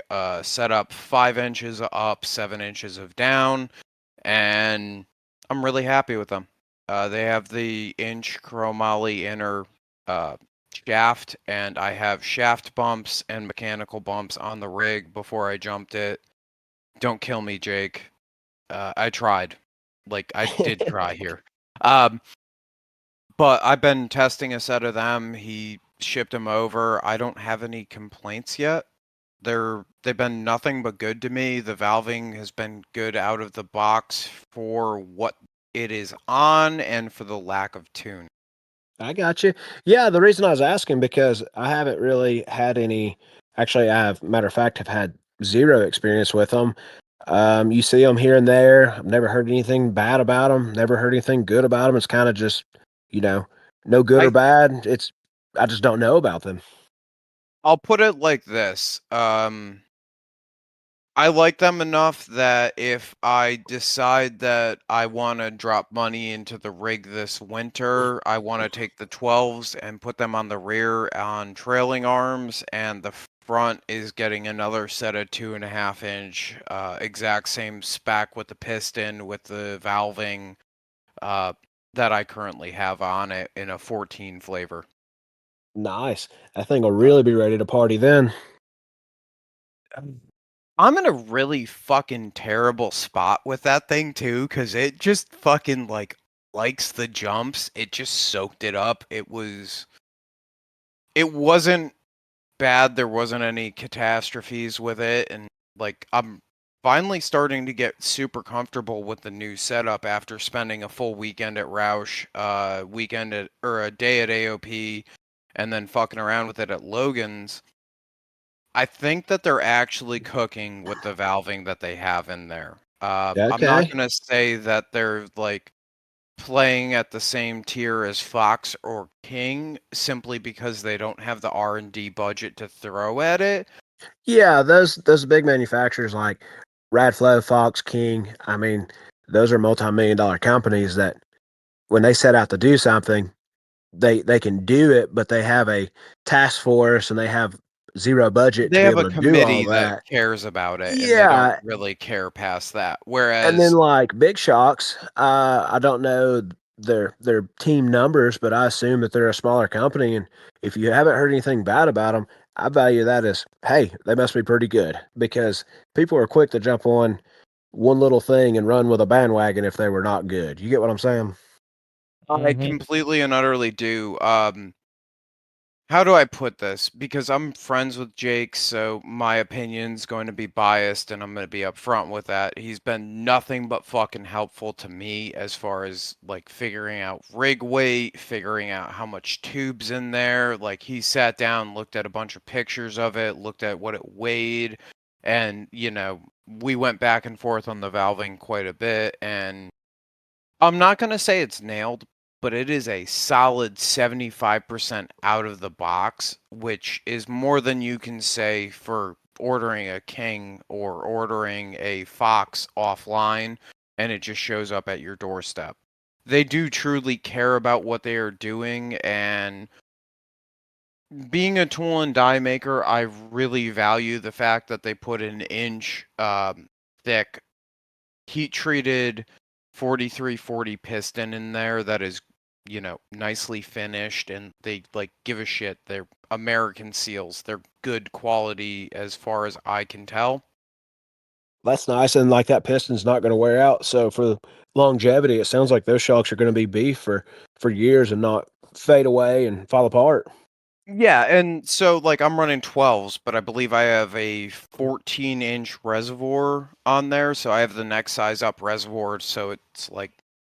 But we also talked about what I was going to do with the rig, and I'm not going to say I drive my rig recklessly, but like there was several considerations that went into the way that I'm actually going to drive the motherfucker, because it's a shitbox Cherokee I've owned for 7 years. The unibody is a goddamn frown, and if you think I'm going to make it any better, you're sorely mistaken. Just drive the piss out of it, and it looks to me like you are jumping it and whatnot. So those are the funnest rigs to have, honestly. So, a really stupid thing that changed it up for me was the double B's and the door bars. I don't care anymore. It can just go on its side. Point of no return, you say, huh? The point of no return, You and don't then need a like double B to go on your side. you don't need a double B to go on your side, but like it, as far as the mental side of things, it really was like a nice little buffer for me because I don't care anymore. Right, I have to, if I want to crush the B section, I now have to crush 240 grand worth of fucking material on 2 tubes. Like, whoop-de-doo, it is what it is. And I don't 240 grand? Yeah, wait, Huh? I'm so confused. What? Yeah. What is this, 200 gold-plated? sorry, Shit. 240 grand is machinist slang, so 240 thousandths wall material basically doubled.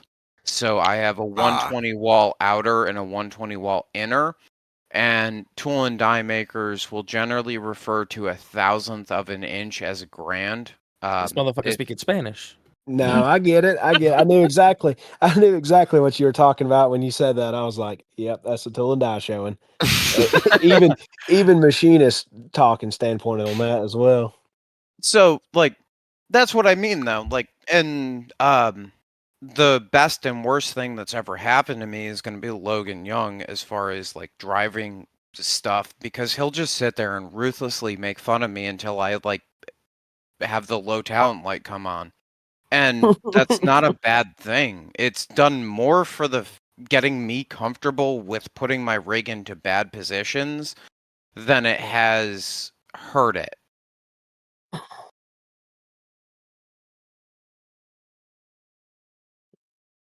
Yeah, I'm still stuck on Grand. My bad.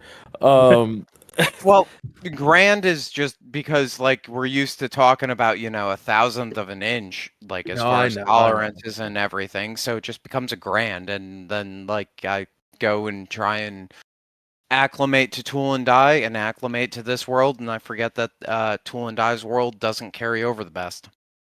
yeah, no, and I hear you. And right, like now that it's more rigid, you feel more confident that it can take more than just one flop, right? Like Like you're Cherokee's excited. never rigid. No, but like, It's- dude, he was in Ducky, right? Like that is like his experience of another what we'll call a caged rig, right? So now that he has a rig that he's actually confident in it, and now that I it's built even the more cage rigid, on it.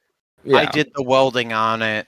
I've also put it on its side. I've seen how much the door bars flex, and like, okay, cool. I'm willing to live with that.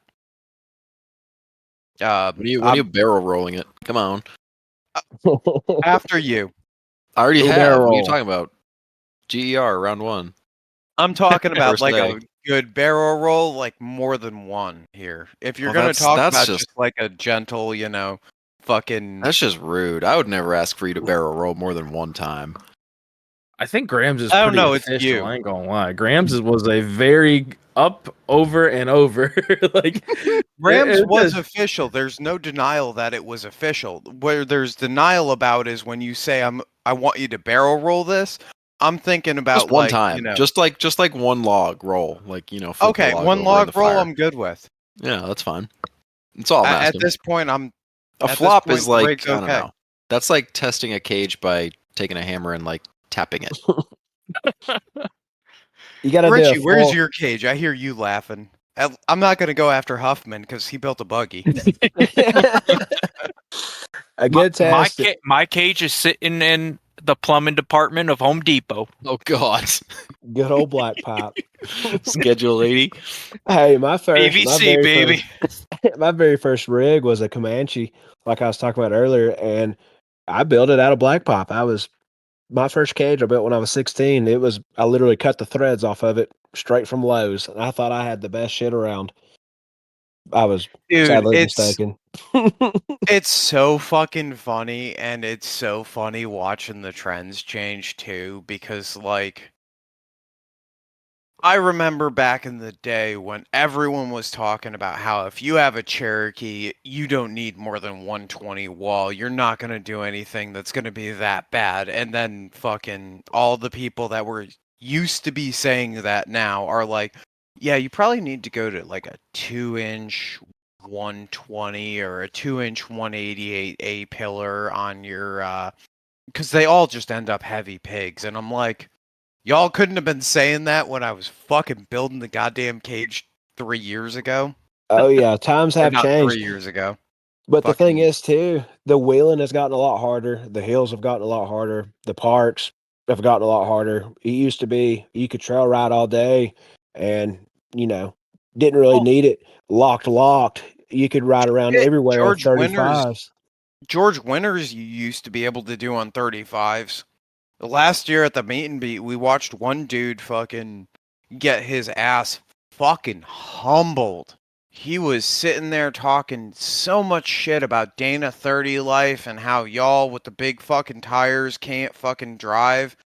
Dude's name was, I believe, Nick. And he was like a cool dude. He just was out of his fucking element. And I'm sitting there like looking at my stickies, looking at the bead locks, looking at the everything else that's going on, and sure as shit, I slotted in behind him. It took him 6 attempts. He could not get up it, and then my shitbox not running right went up it in 2 attempts. And it was like, no, dude, times have changed and the parks have changed. It's not the same as it was. There's a trail up by Richie, Graham, and Cody called Ma Bell, and back in the day, you used to be able to do that on 33s for every major line, and now there's a couple of obstacles, the most notable being one called Loading Dock. If you don't have 40-inch stickies, don't even fuck with it. And if you're not over 115-inch wheelbase, don't fuck with it. Unless you want to just flip. Barrel roll your shit. Yeah. And for instance, too, That's not a barrel roll, Luke. like Trail 15, iconic at Windrock. If you know Windrock, you know Trail 15. No, Trail 15. So you used to be able to do that in a Cherokee on 33s, open in the front, stock steering, like Sunday cruise. And now look at it. It's like, that's how Dude. much things have evolved. So I got flagged off of Turtle Rock there because I dropped the clutch in second, and I pulled the front tire 3 feet in the air, 4 feet in the air. And then I go to hit the main, like, Trail 15 ledge, you know, the one that everyone takes their pictures and videos at. Oh yeah. And so, like, of course, because this is right after, like, 4 weeks after the video of Oreo flopping her XJ there, I had to hit the middle line. So I'm Yep. fucking loading that bitch up, dumping it off of rev limiter in second, and the rear bumper is digging in, and I'm just not making it anywhere except for the front getting airborne. So I slowly ended up having to side crawl my way to the left until the rig wanted to go up it, and that was a slice of humble pie. I believe it. And that like pictures, they don't do Trail 15 any justice. When you see it in person and the ledge is taller than a 6-foot man, it's like, okay, yeah, this is pretty bad. I'm sitting at a 109.5-inch wheelbase. The ledge is tall enough that I couldn't get my front tires up it far enough to pull and get the rear tires onto it. That's because you had those Graham, poverty stickies. Graham, you are more than welcome to come down and show me just how much of a fuck up I am. But I until will. that point, Big I'm gonna springs sit and all. here and laugh. That's Wouldn't be great. the first time. Might It's- not it's be the gonna last. It's gonna be hilarious when you come down here. You go to hit that middle ledge, you send it in third, blow a drive shaft, and barrel roll it off. No, it won't blow a drive shaft. I'm not running Adams anymore. I'm running like Shots fired? graveyard Adams. Just the parts from the dead ones. It's fine. It's better. They're better now. It won't be a drive shaft. It'll be the motor that can't just power it up. I mean, that was my issue at Roush. Maybe brakes too. Just lack of control. But I'll have those fixed before we do this. You just Are you point me sure at the about thing that that? you're having trouble with, and I'll figure it out for you. Are I you love sure it. you'll have the brakes fixed? I mean, you don't need brakes to go forward, so maybe not. Just drive on the gas. You don't need brakes. It really just, your eyes are on the prize at that point because you can't fail. Because if you don't have brakes, you can't reset. So, or Come down steering. faster. You need Come those, down yeah. faster than you went up. Yeah, I hate when that happens. That's the worst feeling. Hey, I've been there myself. It's like, Yeah. oh shit, there's nothing you can do. Hang on.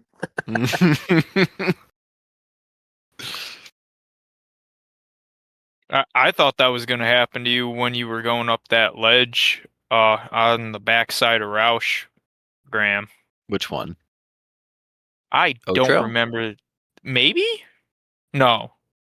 Luke, There- I'm sure, would remember. It was me, you, Luke, and Curtis out there. It was just Was it on the far side, not the close side, or not yeah, like the normal F- park?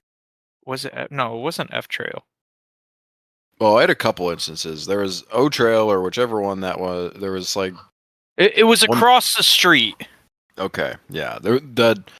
No, I mean, I felt like I had like, none of the stuff over there is that steep. I feel like. No, you were up on the steep. I took Oh, a is it the video one that of it. the video keeps like popping back up?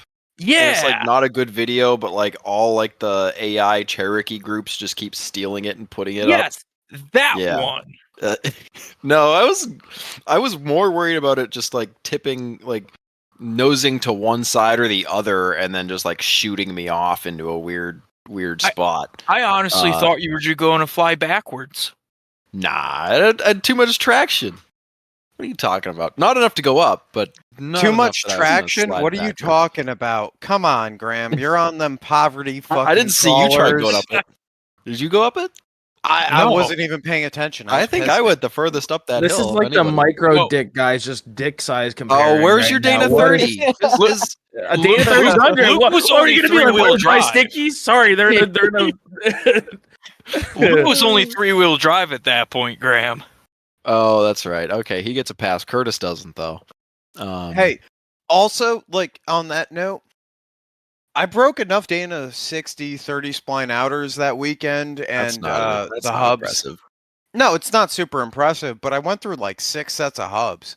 Or 6 different hubs, I'm sorry. That's 3 just sets. sad.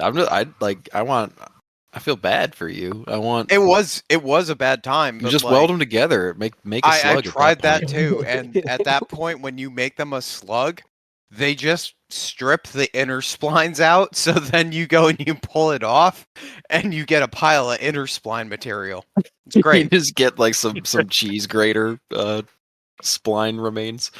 Jeez. Yeah. But I'm hoping now with the RCV slugs and East Coast Gear Supply inner and outer chromos that's not as common. I think We'll you'll see. do just fine.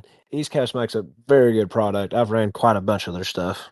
So here's another fun little technical data point. Do you think that the 99 to 04 Dana 60 35 spline outers are stronger than the 05 plus? I feel like there's an interesting debate there because it seems like the 05 pluses break at the snap ring groove. I think the length has something to do with it if you're going to run 35 spline. But when you go to a 40 spline 05 I'm and up, 4, so that's out of the question. I think right. Well, that or a direct drive. I mean, of course, you're not going to break that. But I think if you're going to stay at 35 spline shaft, I think the older stuff is stronger because of the length. I think it gives it actually real estate to be able to torsion in a sense, if that makes sense. So, Yeah. like, to go back to the tool and die making stuff, 4340 is a highly elastic steel. The problem with Yes. a high elasticity in steel is that when you shorten it up and then you go and you cut the C-clip groove that all the 35 spline 1550 shafts are going to have, you remove the elasticity at that particular point, and you give it a point to start breaking and shearing, which is how you end up with the ejecto seat hubs that Graham experienced, and eventually And I've Logan witnessed going there. right, and I've witnessed a few of those, and it literally looks like you put it in a bandsaw and cut it perfect at the C clip groove. Well, we would know. We couldn't find mine. It was gone. But that, like, Luke, that instance though, I don't know. I didn't really blame it on that shaft. It was bound up, and I was I'm being not told to gonna hit it. argue And I was that it like, that was- doesn't make any sense. Like, you know, I can feel like the tension on the entire drive line. I don't know if that's the right answer, but that was an interesting night at Meet and Beat 3. mm, Meet and Beat 4 wasn't so hot for you either. no. Meet That and was Beat a- 5 you're skipping. Yeah, Meet and Beat 3 though, that was quite the night. That like kind of set my whole weekend that time because we went out, like fucked my shit, fixed it, and then it just started like doing weird shit in other ways. And man, Cherokee problems. There's some moonshine involved as well. That makes it Hi, makes I'm dealing guilty. with the problems easier. Makes for a great time. Yeah. Guilty as fuck there. That was So- unattended. He gave me the moonshine and left. Went back home. I had to work. So, like, in my defense. If it wasn't for Dwight, I'd probably be dead. He was feeding me breakfast. Well, Dwight saved you, Chris Duan saved me, and it'll happen to Richie at some point. Cody, I don't know. We have As high long as hopes. Curtis doesn't run me over again, I'll be fine. Curtis isn't But- showing up because he's bitch made. No, so perfect. I'll be safe then. Cody, we have high hopes of you ending up crawling out of the back of some tow rig at some point in time, absolutely dying and needing food. Yeah, it don't take much for that. Yeah, no, there's if you were a betting man, that's a good bet right there. So I'm betting towards that, and I'm betting Meet and Beat 2026. Yeah, if the fucking stars align and all of a sudden my ass is tattooed with Jupiter, sure, I'm there.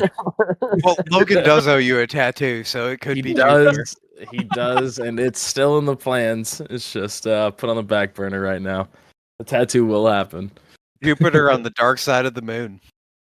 Yeah. Oh my god. All right, we're slowly falling Yeah, into we're definitely debauchery. devolving. Have you asked your normal question No, yet? I was just about to pop into that. Funny enough. Well, alrighty, mister. I got a good little question for you. And I'm curious your thoughts on this. So, what is the best, in your opinion, best DOT off-road tire, and what is the worst DOT off-road tire? So it's gonna sound strange, but the Cooper STT Pro, I think that's what those are. Mm-hmm. Those have been a Hey. popular one. A Yeah. friend of mine has a JL that we ride very often. We'll go to like the Cove and some like Windrock and ride some normal trails with it. He's got 37s on it, and those things are highly impressive. Like there's some stuff I'm like, well, he's gonna have to pull cable. No, just cruises. I'm like, wow, that's impressive. Like for a DOT street mud tire, that's what I like. I would say for the worst, I would honestly say the Max's creepy crawlers. Really? Okay. Holy That's shit. a different answer. Throw it Yes. on out there, because that one's got like 4 or 5 top slots from people. Okay. This is like DOT on road, off road, like more for like how they perform off road, correct? Correct. Yeah, pretty Yeah. much just how they perform off-road, but they are a DOT legal tire. So pretty much So- not stickies. Yeah, Right, it's not just gonna so- blow apart at 60 miles an hour on the highway. Right. So a creepy crawler is a DOT tire. My father actually has a TJ that's 3 length in the front, 4 length in the back that I built him last year. It's got some 37-inch Max's creepy crawlers, 8.8 in the back, Dana 44 in the front. It's an on-road, off-road driver, does very well.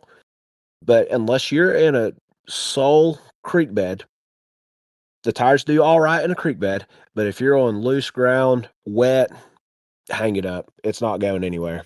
I'm not a fan. It doesn't matter if I have 5 pounds of air in them, 10 pounds of air in them. It does not matter. I do not like them. So, leading into the next question here, one thing that I found that's been weird in my little adventure on stickies is the difference between 12 and 15 pounds in my Mickey Thompsons has been wild. At 15 yeah. pounds, they hook so much better, it's not funny. They're not At rolling 12 over the edge. Yeah. At 12 pounds, there's just enough give in the sidewall that it seems like it's not pushing that like outer lug out. Yeah, it's And- not holding the line. It's just folding the tire over. Yeah, so I went up to 15 and I've been fairly happy with them. I haven't checked the air pressure since. I haven't become less happy with them, so I'm going to assume it's the same. But going off of Cody's question, though, because I know that you don't just do, the on-road stuff. What's your favorite sticky and what's your least favorite sticky? So this is real good. I've ran TSL stickies. I've ran 42-inch traps. I've driven multiple rigs with the Mickey Thompson. Which one are they? My mind's going blank. The tractor tire looking ones. The tractor tire looking ones are the Pro X's. I have the Boss X's, which are the Temu MTRs. Those are really good in my opinion. The Mickey Thompson bosses are up there, but the tractor tire ones, they're not as Not good. it. But it's not Not it. not my least favorite. I would honestly say, well, and it depends here too. What part of the region are we four-wheeling in? Whoa. We're asking you for what Mr. Huffman thinks. We're not asking about the region here. 'Cause, Okay, like, well, otherwise Bob Swinski's gonna sit there and go, "It's You not had New to go England, on I a- want a- reds." You had to go I on a got you. grand tour. You don't know where you're going. It's going to be somewhere. You could go everywhere. You could go to every park. You have well, one choice in tire. I would say my favorite sticky tire would be a Maxxis Trepador. Okay, Okay. that's a different take, but we appreciate No, that's a it. reasonable take. Trappadors are nice tires. NA 42. Whoa! Don't NA go 42. giving Curtis credit here. I will I'm say that the 40-inch traps, I've ran them and I've ran 42s.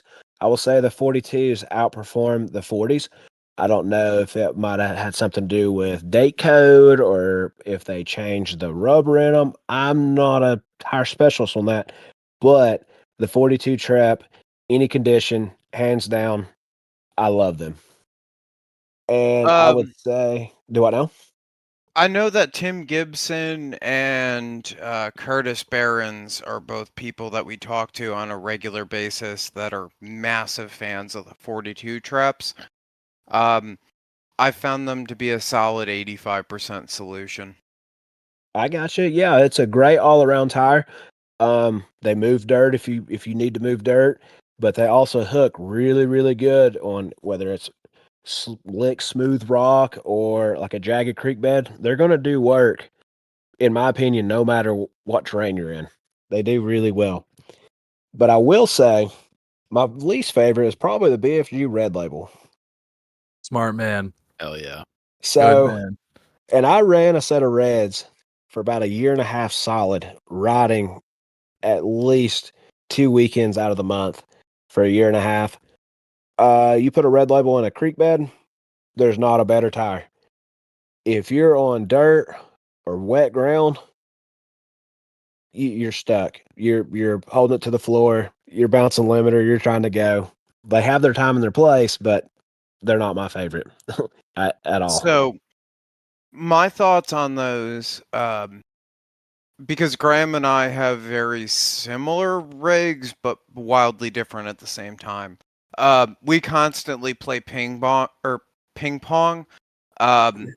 If it is an obstacle where the entrance to it has rocks on it, the bald red labels will show me what's up every day of the week and twice on Sunday. If they're bald, yes.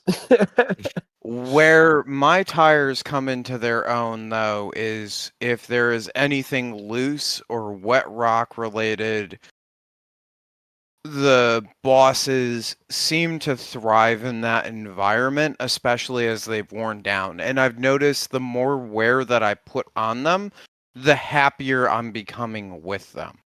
I've heard that from a lot of people with the bosses.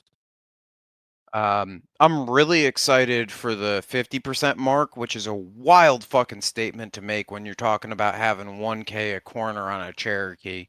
But you know, it is what it is. I'm excited for when the tires are finally worn down to the point, though, where, like, they're kind of just nubs. They're not really fucking lugs, because I want to see how well they will stick to everything. I bet they'll be very comparable to a red in that point. That's going to be the entertainment factor. I'll be even happier if, as they get bald, they start sticking even more, just so I can make fun of Graham. But you know, we're here. Only time will tell. But if Only time will tell.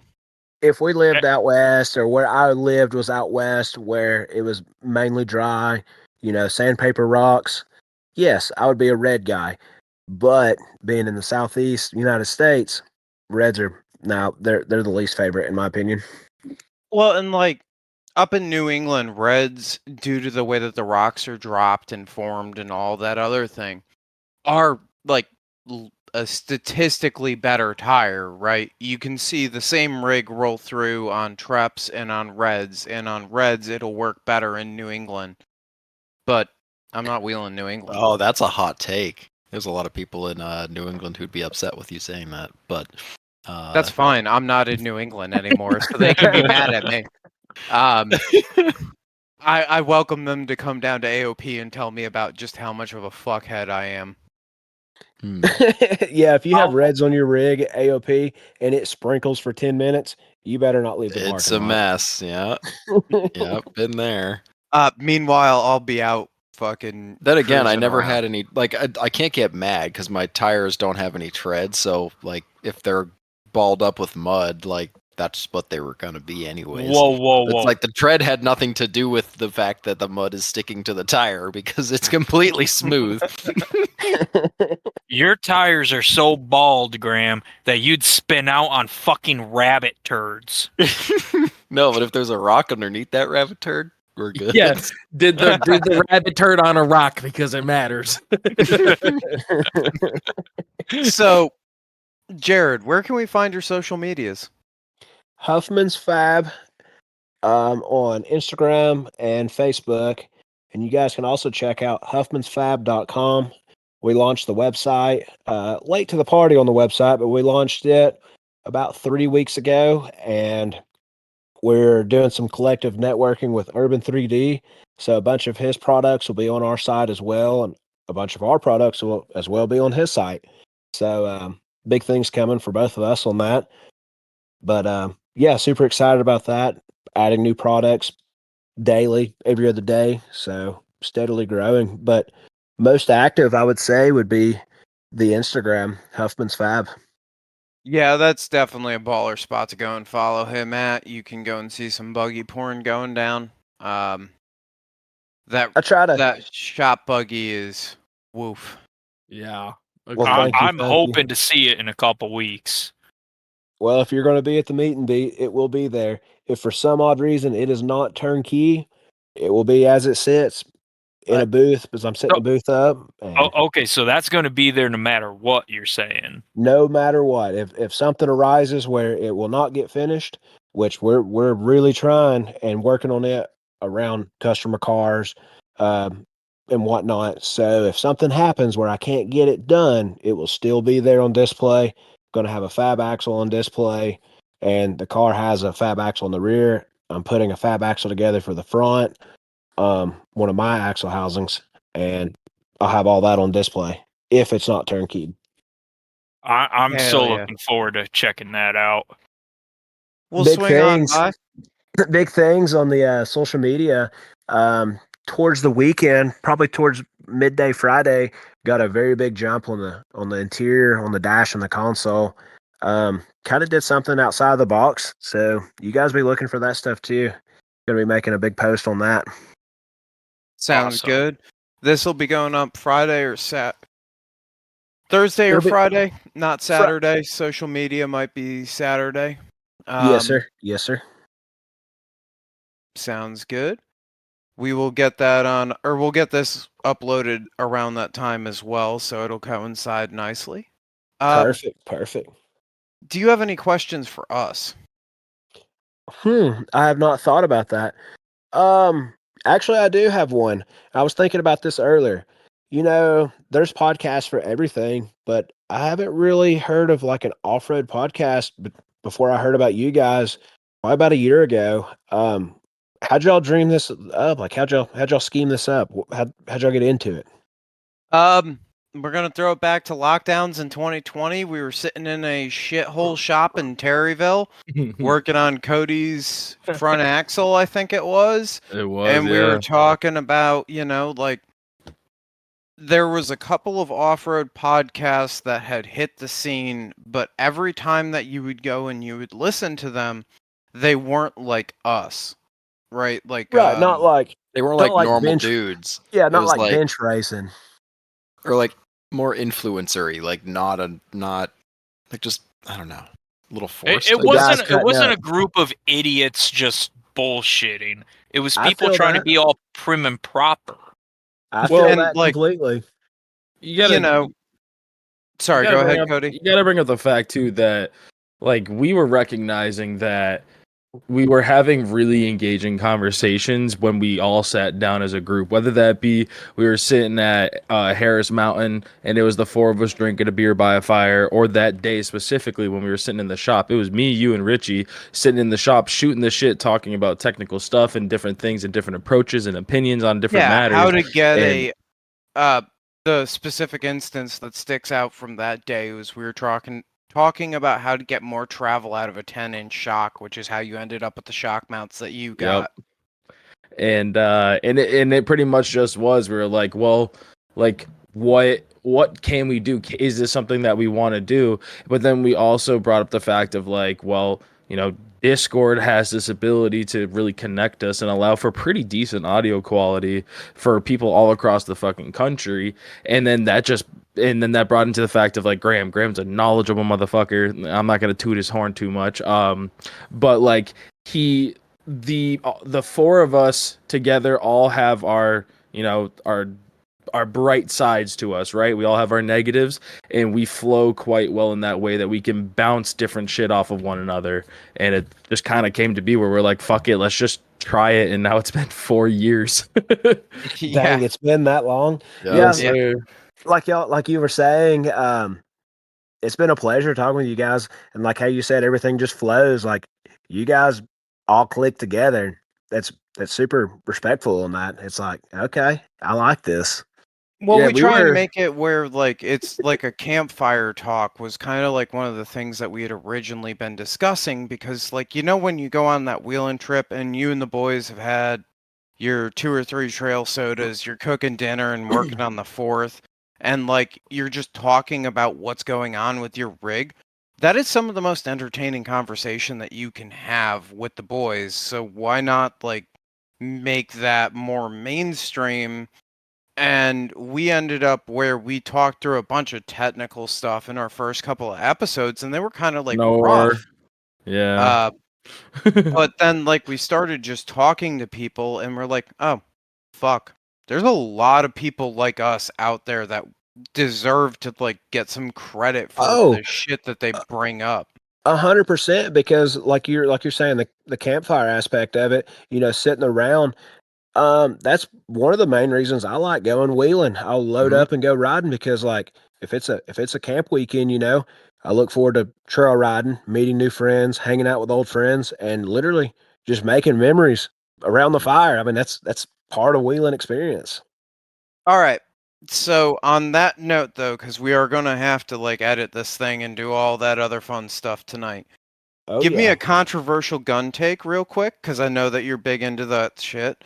And then I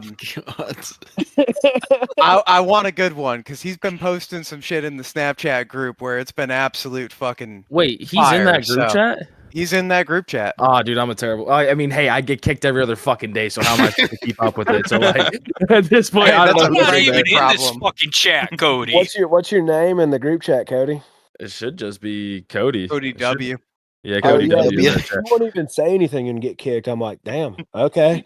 It's it just It's happens. all because of the Dana 30. No, well, and I don't have a cage. I feel like maybe that day will change. And I don't fucking wheel. I haven't wheeled in so long. I can't blame them for kicking me at all. So controversial. What was your question again? Controversial what? Controversial gun take, real quick. Gun take. Like we're talking about like firearms, right? Yeah, Yes. yeah. I think it's bullshit that it's illegal to own certain guns in part of America. And I think it should be a law. Everybody should own a firearm if they're not a felon, not this, not that. But if they're a law-abiding citizen, I believe you should be able to have whatever gun you want. You'll enjoy my closer. I was talking with Colin Bates about this one. So you're gonna enjoy it. I completely and utterly agree. Give me a hot suspension take too. What do you mean hot suspension? I mean, like, you probably interact with more double triangulated 4-links, air shocks, coilovers, ORIs. Just give us a nice spicy take about you're wasting your money on churched up air shocks. Everyone overthinks their 4-link and they're absolutely buttfuck wrong about this. Like, whatever it 25% is. link separation at the axle. We'll say this. So I've had people ask me about the 4-link calculator. I think you should throw that in the garbage and actually cycle your suspension and make changes, cycle until you come up with some good numbers, because I don't always believe that the 4-link calculator that some people rant and rave on is great. And air shocks, or not air shocks, excuse me. ORI struts are a churched up air shock.